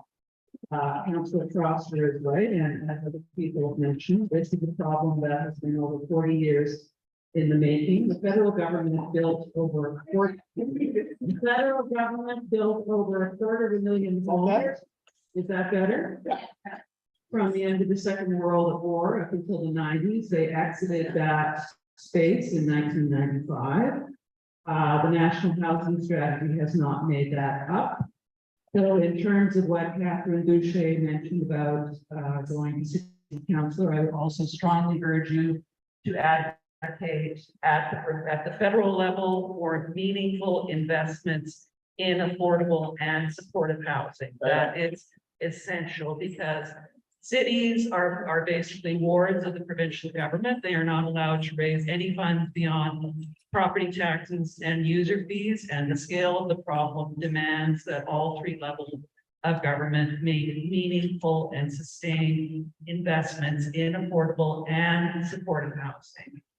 10% of the people who live in Ottawa's homeless shelters are in fact working. They're not on disability, they're not on Ontario Works, and the reason why they're in emergency shelters is they can't afford $2,000 a month rent. That's right.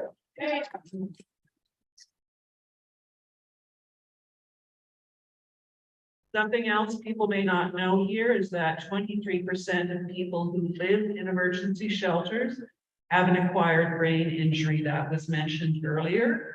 But it's not only from issues of drug overdoses, there are many reasons for acquired brain injuries. And it makes navigating the world very, very difficult for those clients, which is another reason why they need supportive housing in addition to affordable housing. How homelessness doesn't affect everybody equally. There are particularly vulnerable people such as people who are queer, trans in particular, Indigenous, racialized groups. The city of Ottawa estimates that about 4% of our population is Indigenous, whether they're First Nations, Inuit, or Métis. And the last point in time count said that 32% of people who live in homelessness shelters are Indigenous. And we all know the reasons for that. Homeless people are much more likely to be victims of violence because they live in exposed circumstances if they live on the street than people who are not. I think we should keep that in mind. At the mission, we changed our addictions program to addiction and trauma services because people use substances that are harmful to them because of trauma. That is a primary reason, and I think we should keep that in mind.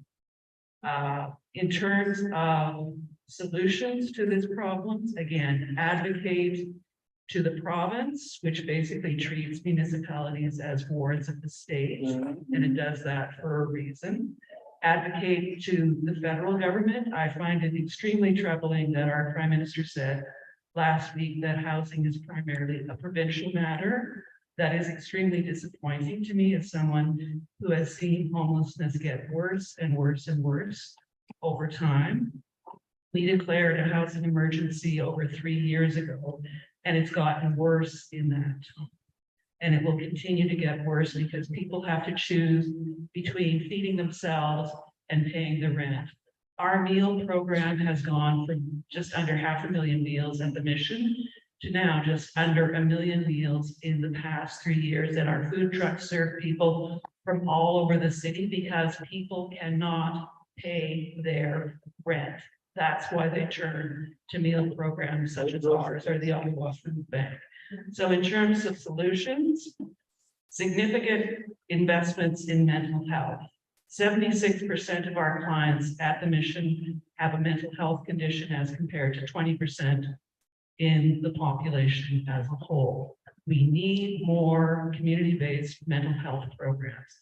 We need more, not only affordable housing, but supportive housing. We need all 3 levels of government to be involved in it. And lastly, but certainly not least, we need to treat addiction as a public health issue and not as a criminal issue.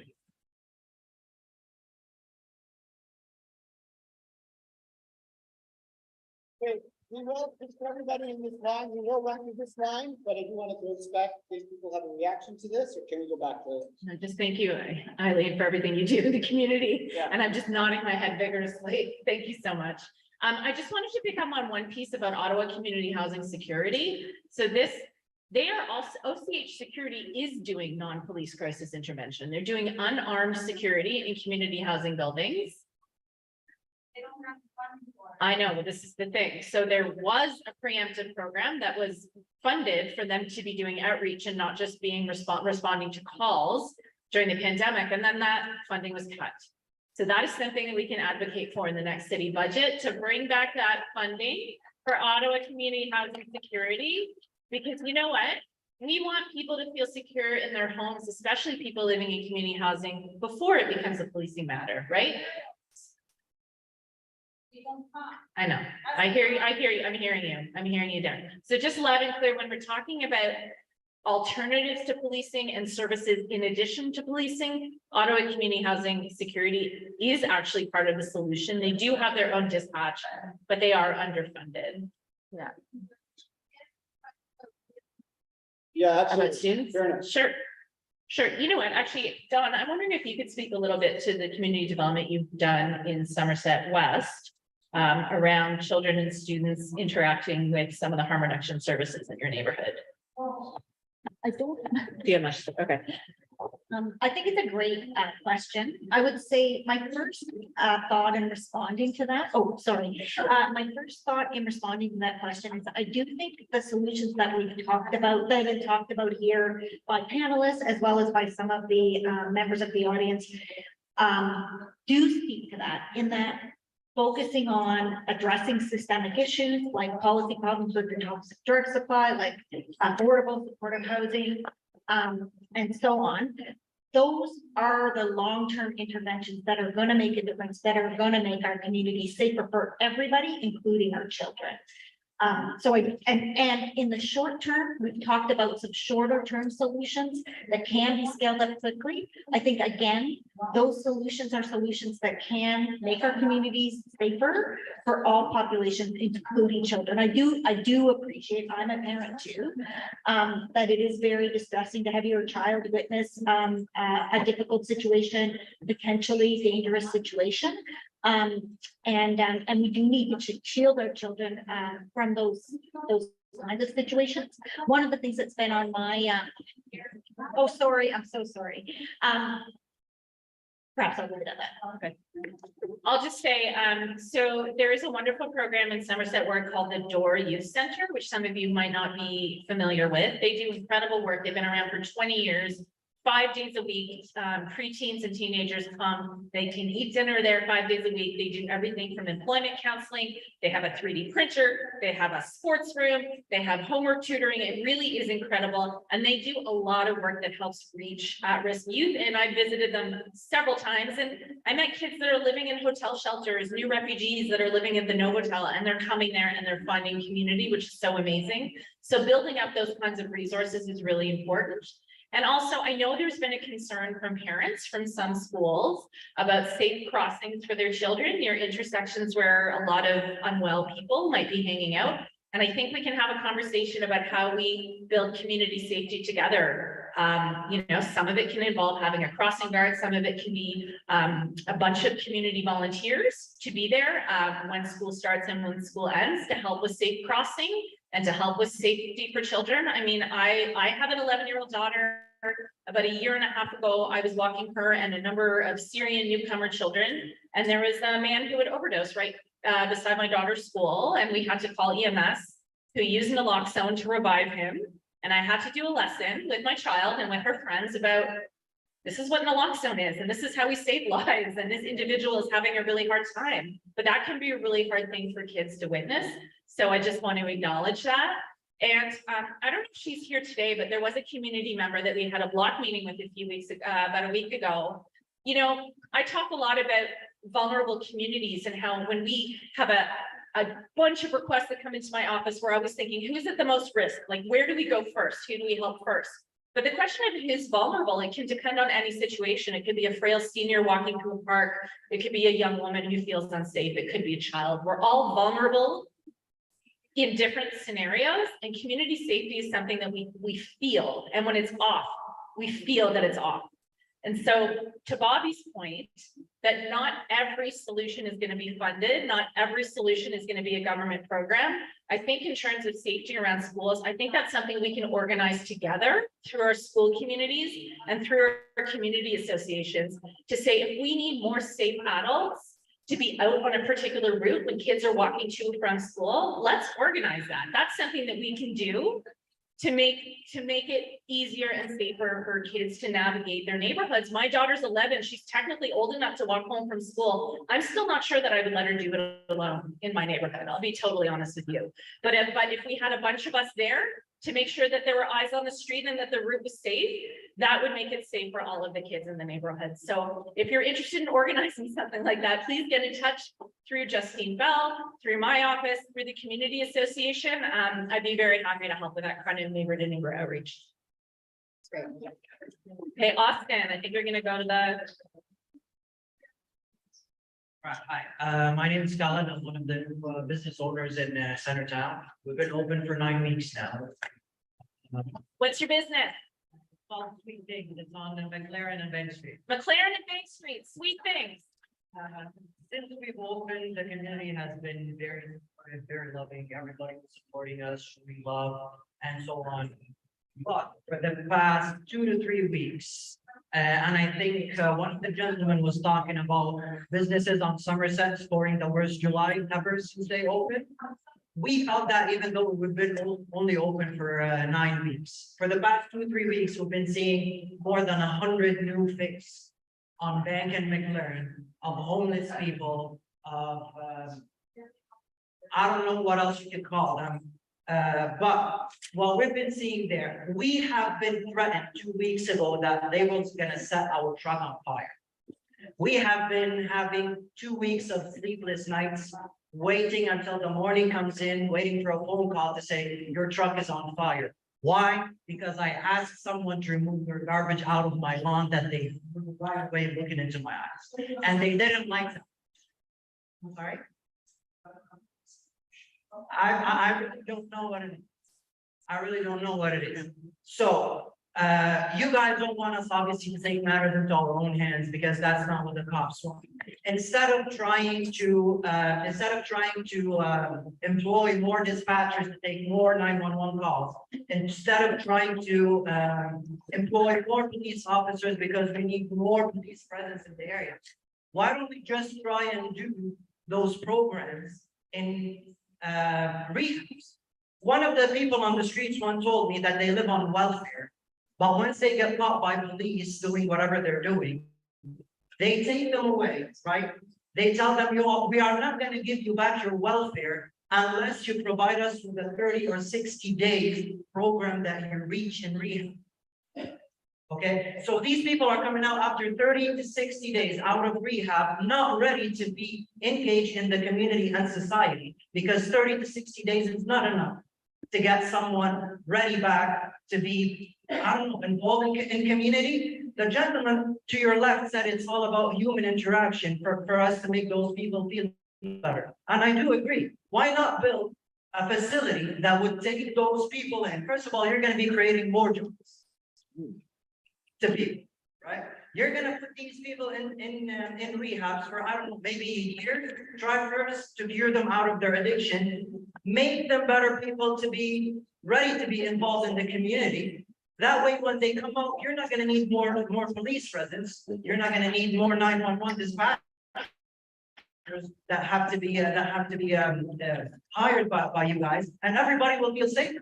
I don't know until when I'm gonna have sleepless nights because someone decided to threaten me to set my truck on fire, even though 2 days ago they set GCP garbage cans on fire, and it was gonna be almost a disaster for business. So instead of really talking a lot about how we could feel for those people, we do feel for them, but we also need the city and the government to feel for business owners. We opened in Center Town for a reason, because that's one of the best exposure that a business can get. Well, we have been losing customers. We have parents taking their children away from us because of what they're seeing. Right before coming here, we had 4 people laying on our front, almost overdosing. The cops, when they drive by and see someone with a can of beer in their hands, they're gonna stop the traffic, go down there and tell them you either throw that away or whatever I'm gonna do to you, even though there's a person right behind them hitting their mic with their alcohol in their hand, but they can't do anything to them. It just does not make any sense to anyone. We all want to be successful. We all want to make money. We all want to work in Ottawa. We all want to make Center Town greater and greater again. But it's, I don't know. They're not letting us. They're not letting us. Thank you. Thank you very much. So maybe first I could ask Michael if you had anything you wanted to say from the perspective of the Center Town BIA. So we are here with business owners as well as social service providers.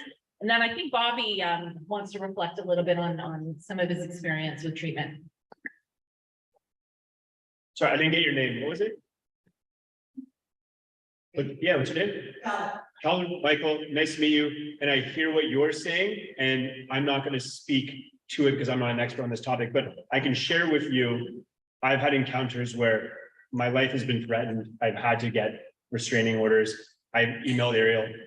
My life was threatened the other day because somebody, similar situation. So I feel you. And that's the question I have. Actually, I'm going to throw it back at you guys because it's the same question. I've been thinking about it. That day that somebody threatened me a couple of weeks ago, which I emailed you about, And he was overdosing, or it looked like he was overdosing right on my property, in front of the store, in front of the entrance, just before we opened. And I called 911 and asked for an ambulance. They didn't show up. For 15 minutes, I called again, I was on hold. Finally, the fire trucks showed up, 2 police cars showed up, a paramedic car showed up, and an ambulance showed up. They were all there for 5 minutes. The guy woke up and started speaking to him. Then they all left, and an ambulance sat there. And I said, hey, why is this guy being here? And they said he refused service. I said, well, he's obviously dying. Like, can you not help him? And they said, no, we can't. And on top of that, he had crack pipes out, there was needles out, there was garbage everywhere, and the police left, everyone left, and they left it for me. And what I don't understand, and it's the same thing, how are we in a situation where this individual is killing themselves right here and nobody can do anything? I don't understand that. So maybe someone has that.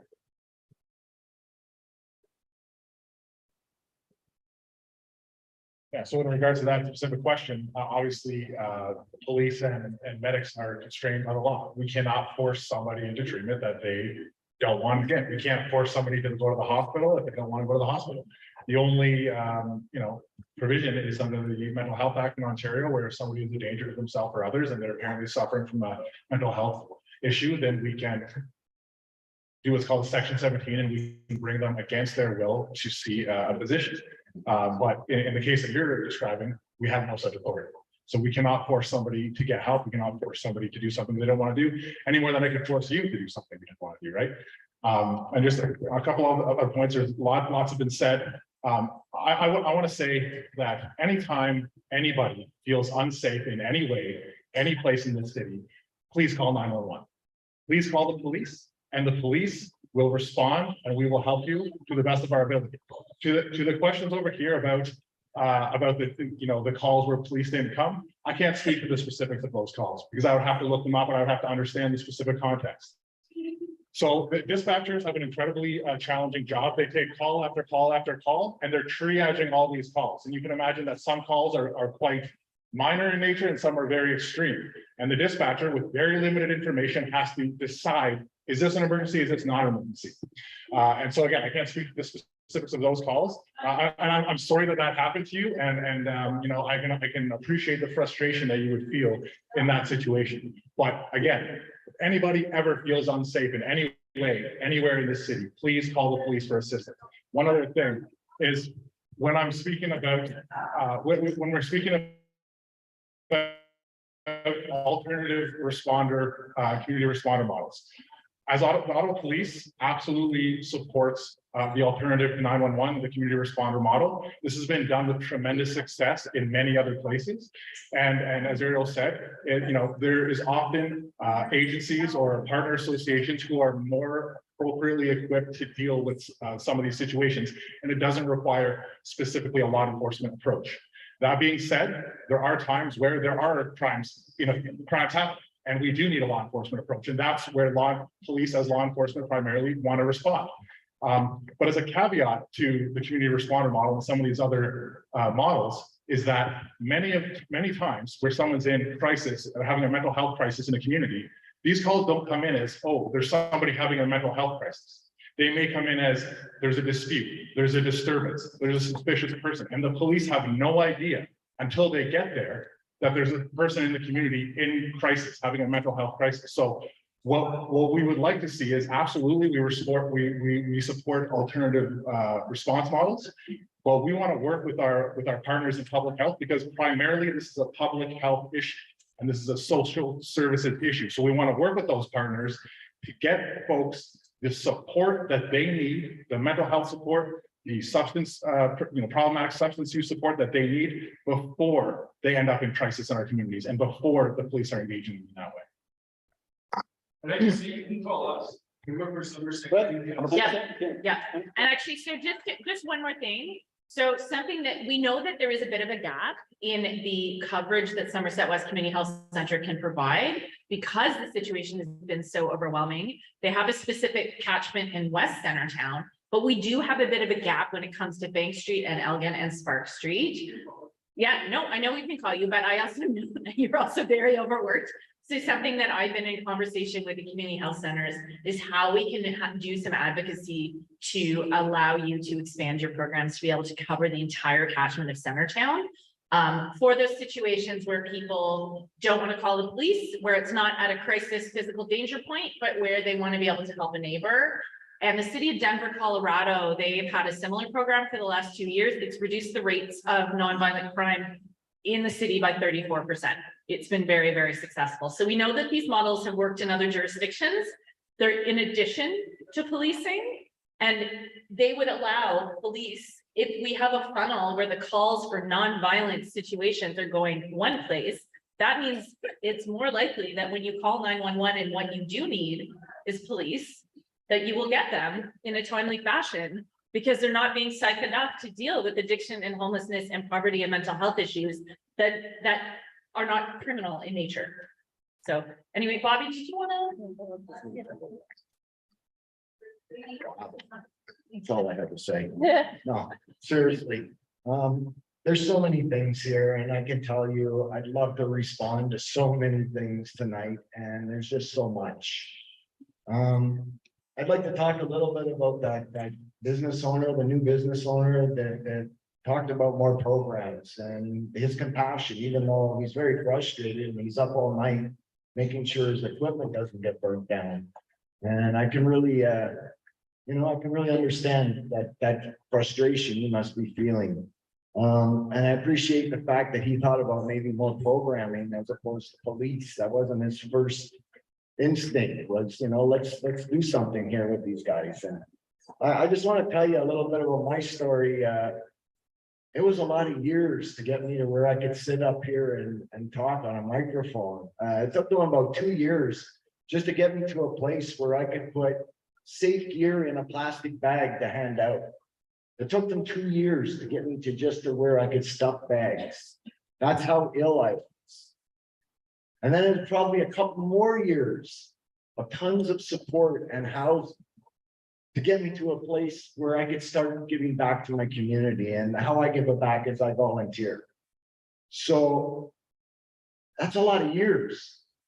So what we did, as soon as we had that rush of people dying and then the opiate epidemic really hit Ottawa full on, is we had this great idea of including people like me as part of the solution. Let's make these guys part of the solution. And they had really wonderful programs going on. Don was a big part of my recovery. And these programs actually took guys like me off the street and started working with us and supporting us and housing us. And that's how come I'm a success story today. But I can tell you, every one of those programs are gone. They're gone to make way for certain funding things and to fit this envelope and to cross this. It's all so fragmented. I think I heard the officer say about fragmented.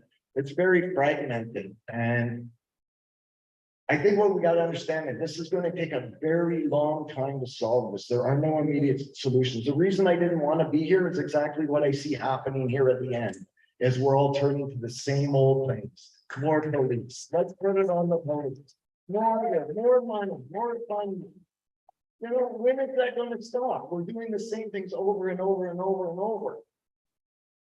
What we need is more engagement of community. Community saying enough's enough. We care about the people in our community. Everybody deserves to be here, and that's enough.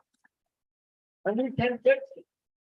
Now, what we do need from government sources is that support to do those things. Places to have these meetings, places to have guys like me show up and become part of the solution, right? It took them a long time to teach me some of these things so that I was more politically correct and I wouldn't say stupid ass, because where I was raised up on those streets, it's not like a lot of what you guys are raised up with. And I just need you to know that it's going to take a long time. And if we continue to go back over the same ground over and over and over and over, we're going to get the same solutions. So I think I'll just leave it at that. And that's all.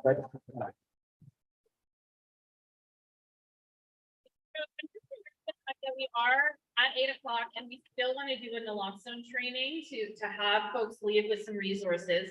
So Joel, I'm going to suggest that maybe we do 2 more batches of comments, like a whole bunch, and have the panel address them just so that we can let people go home and eat the rest of their dinner. But think we I should think all there's still help. more meat pies though. Please eat. Yeah. Yeah, well, that's the one thing. My friend Mohammed Farhat would not be happy if he found out there was any of his food left. So please Please eat. take some food, even if it's to give to a friend. And the second thing I'm gonna say is we're gonna get through this whole thing, okay? But my advice for everybody who's left in this panel is think about how pithy your comment for our conversation could be in as succinct a way as possible, because we are gonna do the naloxone training tonight, which is all about us making our community safer, okay? So think about like the 30-second pithy hit. Go, Mary. I'm going to go with 30 seconds. Very welcome to the Town Community Association. Get closer to your face, Mary. Centertown Community Association, Mary Wong. I think we need to advocate for more affordable housing from similar Section 95 acquisition fund to preserve more affordable housing and the subsidized 2% interest rate back in 1979 to 1986. I've been talking to the federal government since December, January, and we're starting round 2 of budget 2024 tomorrow. So that's option number 1. And I would just kind of bring people's attention to the booty call. There's nothing after midnight. Yep. And that's the issue, because I was at McDonald's and we struck out something definitely this trip was having a blow kill myself against somebody else. And the police struck him off at 24-hour McDonald's, there's no place to take him in, so. Thank you. Hey, everybody, hear me okay? Yeah. Okay, great. So my name is Ryan. I'm with the Dalhousie Community Association. Thank you. That's right in Chinatown and Little Italy. I live right across from the Somerset West David Jackson site. And you know, gotta give a pitch to these guys, and the who to call list is great. It's helped us in some tough situations, like when there was a guy swinging around a big metal pipe in front of my house, making my wife feel unsafe, and I got a young daughter. So thanks to you guys for all the hard work that you do. It's great, and I can't recommend those outreach teams enough. But I'm also aware that those are very much Band-Aid solutions, and you know, I'm supportive of that, but I'm also wondering, what can I do? I think there's a lot of passionate people here tonight. There's a lot of frustration, and I think I'm not alone in wondering, like, what can we do? What are their sustainable solutions here? What kind of things can we advocate for? So I don't know, the MPP, the councillor, on your email list, if there's stuff that, you know, I can do, budget meetings noted, other stuff, let me know. All right, that's Thank you. We will be following up with advocacy opportunities for where you can plug in at the municipal, provincial, and federal level. Hi, everyone. I hope everyone can hear me. I'll try to make this as quickly as possible. My name is Andrew, and I'm a grateful recovering addict. Bobby, thank you for sharing your story. I just have 3 quick things that I'd like to mention. The panel talked about getting voices from lived experience. Pardon me? Yeah, the panel talked about getting voices with lived experience, you know, at the table. You know, I'm someone with lived experience, and I haven't heard about any of these type of opportunities.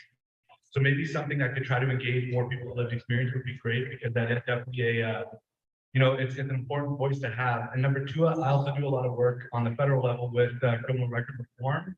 Maybe the city of Ottawa could post bulletins about maybe some guidelines that employers and landlords could follow with respect to criminal record reform. There's a lot of arbitrary barriers that don't make a whole lot of sense, especially for people that. Especially for people that are trying to change their life. So if they go to rehab, they get sober. I mean, the arbitrary barriers are just absolutely ridiculous. And then third is, you know, 2015 Harvard study that showed economic mobility. One of the biggest indicators of economic mobility is commute time. And also, you know, the cost of commute. Our public transit isn't that good. So I'm just wondering if the city's open to starting to treat our public transit as a public, or sorry, if the city's starting or willing to treat our public transit as a public safety issue as well. I mean, if we have people that have been criminalized or are in recovery and trying to change their lives, but yet they have to spend hours commuting, and it's expensive, you know, it's just a really bad barrier. So thank you. Thank you.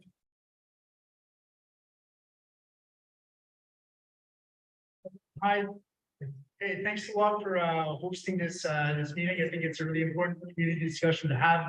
You'll have to bear with me. I'm trying to keep it 30 seconds, but I'm not the most articulate person at the best of times, and I do tend to stutter a little bit when I'm nervous. A little bit nervous right now. I'm talking in front of a crowd. You know, I want to for a second what that person said about increasing police presence on the streets.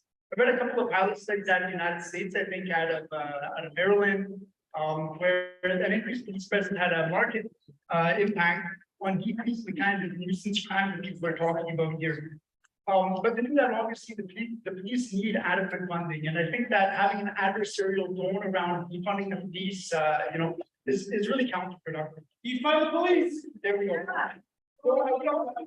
It's okay, we don't have to agree. It's okay. I actually really want to do something repurposing the office. I think that's a good idea. I think that increasing housing is a long-term solution, but we want something in the short term.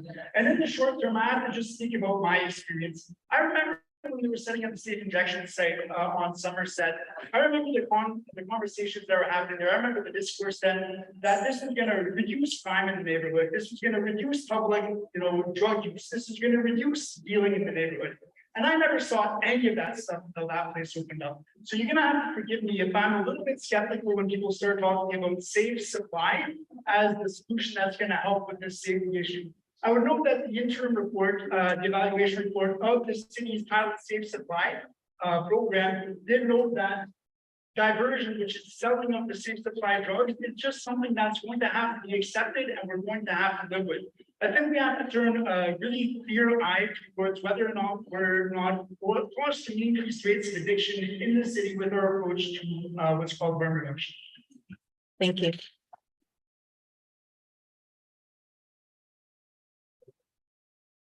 Yeah. So, don't mind me, I'm not that eloquent with my speech. And right now I'm really nervous. I happen to work for Somerset West Community Health Center. Thank you. Thank you. I'm also a person who has benefited from the lived experience, so I know exactly how everyone feels. We do a lot of work. We send out cards. We come to those buildings. We come to help people to sell police, but sometimes you need someone who understands them to try and get them to come out of those things and feel safe, right? And humanize them again, because a lot of times they don't feel human anymore. A lot of people don't feel human, and we all are. Sorry. I understand there's a lot of things, this is a very emotional topic, right? But we have to realize that we all are here because we want this community to be safe. We want our loved ones to be safe, and people in general be safe. That should be the number one concern. If we fund the police, all those things, that's all fine and dandy, but can we come to a concerted effort that as a community, we have to make sure that everyone's safe, right? That everyone's human and everyone deserves respect. I think that's more important than anything else. I understand how hard it is for all y'all to sit here and hear all those things. That is, sorry. And that's really hard to hear all these things, that there's a lot of being spoken to you. But you are here to listen, and you're here to help. That's why you're on this panel. People should realize that as well. We are doing all we can. We go to the centers, we go to the buildings, we go to the businesses, and we try as much as we can to try and diffuse situations so everyone is safer. You have to have patience. You have to realize that these things take time. But with time, and people that are here, this is part of change right now. That's right. That's going forward. That's right. Thank you. Thank you. Before we get to the last two comments, I don't know if you've ever heard the expression community moves at the pace of trust. And I have to tell you that these community health workers from the community health centers, it can take 5, 6, 10, 15, 20 times before somebody will trust them enough to accept help and shelter, but they're doing it. And it takes time and it Give it takes up for trust. them. So thank you. It's hard work and they are underpaid. So thank you. Hi, I'm just speaking as a concerned Centertown resident who's lived down here for 7 years. I just want to know, I'm a very solutions-oriented person, so I think people gave a lot of really good comments and feedback about the problems. But I just want to know, as welcome this meeting, what action plan will be developed from all of this input with concrete and measurable outcomes that we're looking to achieve? That's number one.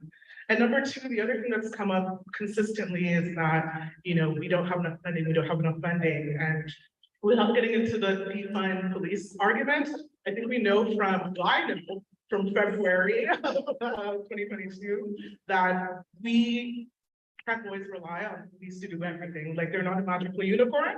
But we're realistic and fair there, so I don't think we can increase the budget every year, there's an ask, but we can't stop it and fix every single issue in the city. That's number one. Number two, we also know that we do have a mayor who's made a commitment not to raise property taxes. So I totally understand your point about that we need to increase it, but realistically, that's probably not going to happen. So I would like to know, Ariel, what is your plan for the upcoming budget preparations to ensure that Centertown is really fully represented? Because we do have some of the highest taxes and use the least number of services. And I feel like, what are you doing in terms of your plan and also getting agreement and collaboration with your peers? Thank you. Yes, we are Somerset Ward is the number one contributor to property taxes in the city of Ottawa. The majority of the property taxes in the city of Ottawa come from Somerset Ward. And we are not getting the services for the number of people and for what we pay into the system, and that is very clear. I will get back to that after we hear these last couple of comments. This is the beginning, it's not the end.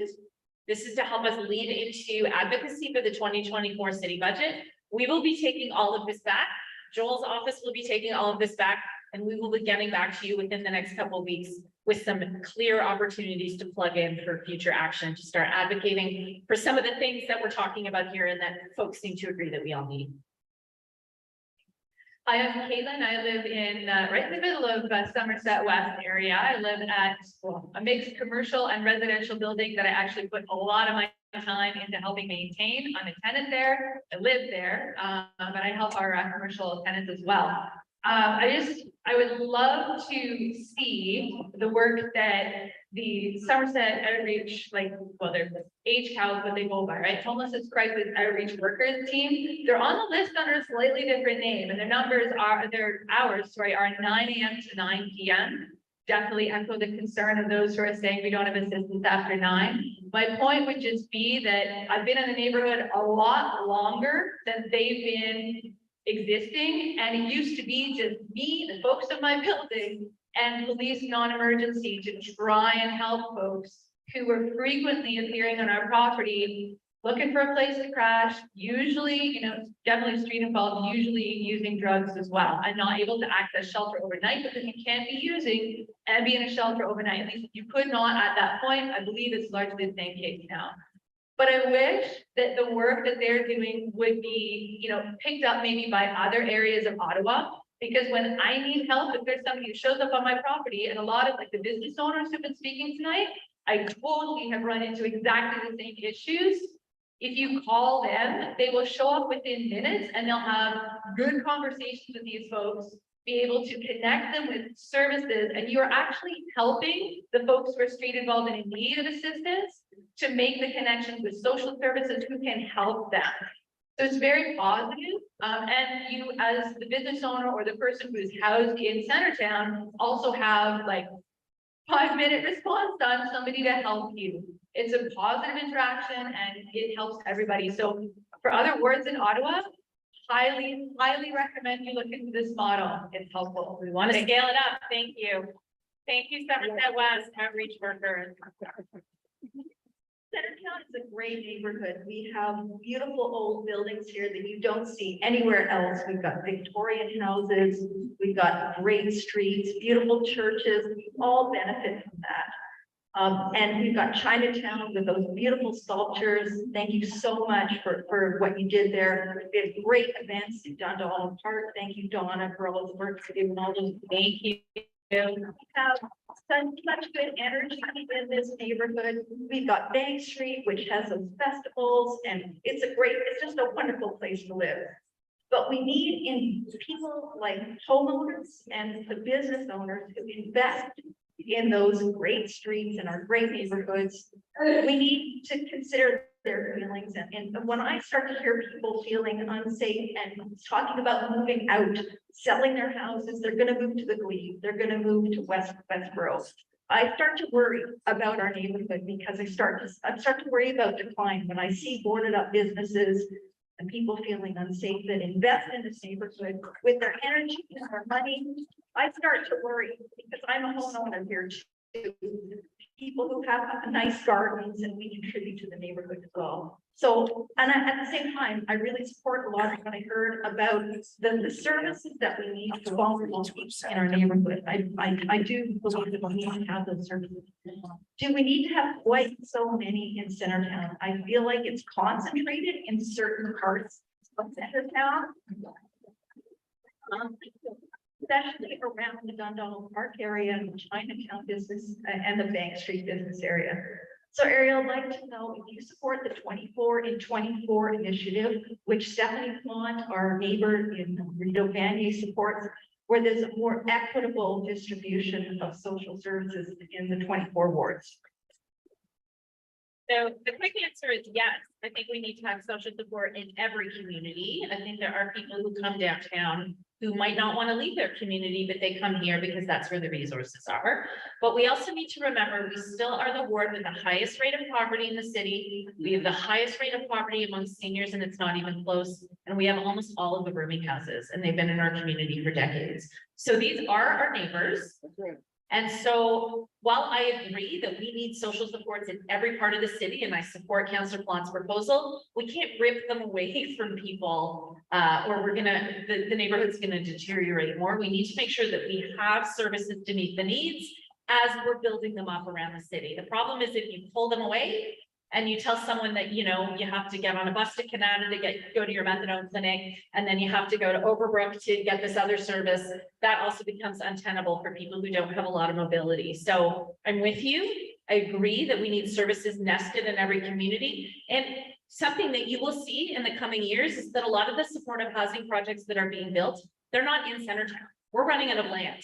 They're actually in the suburbs. And that's a very, very good thing, because when we have affordable housing and supportive housing, it should be everywhere in every community, and it should be indistinguishable from the rest of the housing in the community. You should not be able to tell from the outside what wealth level or need people have. And when it's done well, that's how it's done right. So thank you.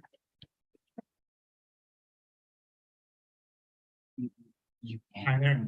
Thank you for speaking tonight. It all seems to come back. There's a lot of great ideas. It all seems to come back to the budget. So I am curious to see this at the budget meetings, but the reason there's a budget hole in the city is that we use more resources than we take in at the property tax issue. And the real crux of that issue is the fact that we keep sprawling out and building more suburbs, single family homes. That is the real issue. They just cost more money to maintain than they bring in taxes. So please, city council, stop allowing single family houses to be built in the suburbs. And I just want to also again shout out to Kang and Peter Zoll. We're here tonight with the Chinatown Business Association. And last thing. Thank you. Well, I'm glad to be here, and I'm overwhelmed to see this big crowd of people, which also shows the severity of safety issues in our neighborhood. So many people care. That's a very good sign. Thank you all for coming. So after hearing all these situations, unfortunate stories, plans that this community in Centertown has been facing now, and very similar. Michael just told us about what's been going on in Centertown BIA. Chinatown is no different. Chinatown is dying. This, I might be dramatic here a little bit. Chinatown is dying. You can see the signs. You can see overdose people, public drug use, trespassing, burglaries. You see all this that are signs of a dying community. And I don't think community members, residents, business owners in Chinatown or in any part of the city deserve to die. We are not dying. We are not. We have to make our voice heard. Because if we are not, nobody else will care about us. Okay? And see, let's talk about police service. Let's talk about it. So I believe all of you may have read the unfortunate incidents that happened on just at the end of June, early July, that three individuals stole a dinosaur statue from Townhall. Okay, we filed a report to the police. We provided the police with 3 names, an address, and a name of a workplace of one of the individuals. How much more we as a victim can provide to the police? I think we've done our part. We haven't gotten anything back. Okay, at first, I was very frustrated. Okay, I wrote a complaint letter to complain to the police, and then I realized there's a reason why. Because the detective in charge told me he had more important cases to tend to. Stabbings, burglaries, arson. I understand. Because compared with more severe crimes like those, our case seems to be okay to wait. Okay, that's why I don't think defunding the police is a good idea. Because the police, like it or not, as local business, when we have a bunch of criminals or suspects sleeping over on our properties, breaking our windows, the police will be our first help to call. Okay, and I totally agree that the police should only deal with what the police is supposed to. Okay, people that have mental conditions, the police does not have to deal with this. But for theft or other criminal incidents, yes, we do need the police. So here, on behalf of the China BIA and our 120 businesses, one of our peers is to increase police patrol on our street to make sure our residents, our business owners, and visitors to Chinatown are feeling safe. That's our appeal. Okay, and Chinatown is dying. Why? We have less and less visitors. I seriously sympathize with what happened to that lady over there. I'm sorry to hear that. My heart broke when I heard that. Okay, imagine what if this happens to your sister, to your mom, to whoever you love. Okay, and then to the business owner there, I get that kind of sad stories from our business owners on a daily basis. On a daily basis, Chinatown is dying. Why? Public drug use. Public drug use can be seen anywhere on any day. I'm only talking about Chinatown, but I'm sure the situation is similar in other parts of the city as well. So we talk about safety issues in our community. I think this is one of the things we have to take a serious look at. Let's not pretend that we don't see the elephant in the room. We all do. Let's not pretend. Okay? And visitors are too scared to come to Chinatown. Okay? And at the BIA, we're working really, really hard to make our community attractive to visitors, like our fellow BIA would do. As you have noticed, we have installed some self-expression sculptures, which are of cultural significance to us as well this year. And very shortly after the installation, every single group of these self-stations got at least one statue stolen or damaged or put graffiti on. This does not look like a healthy community. It does not look like a thriving commercial district. That's why I really appreciate today, I really appreciate this opportunity to talk about the safety in our neighborhood. Because we deserve that to a bare minimum. Thank you so much.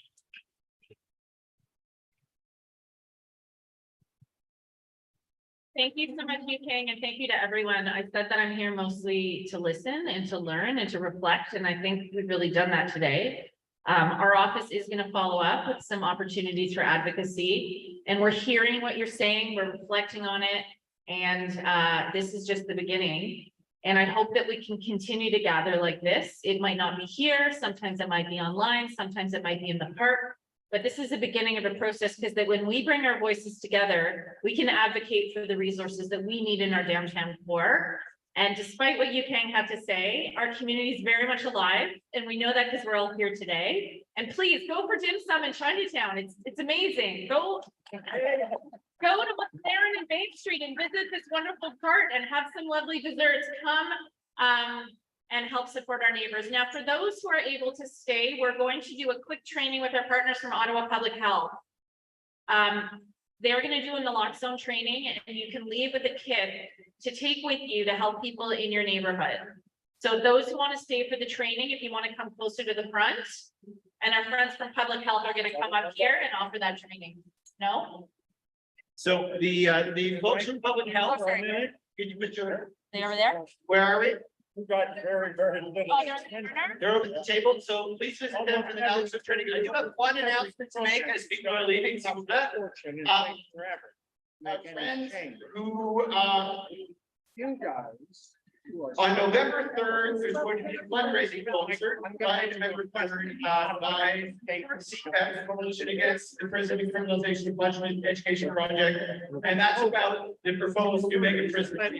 So you're encouraged to CPAC, to find out more about that. I want to thank everybody, all the candidates, all of you for tonight, not just conversation, but necessary.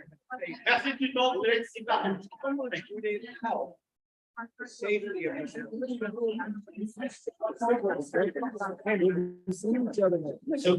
just so you're clear, the naloxone training is in the back, the Ottawa Public Health table. When you go to the back, you'll see them. Please grab food to give to neighbors. We don't want any of that. No, but you think of the service.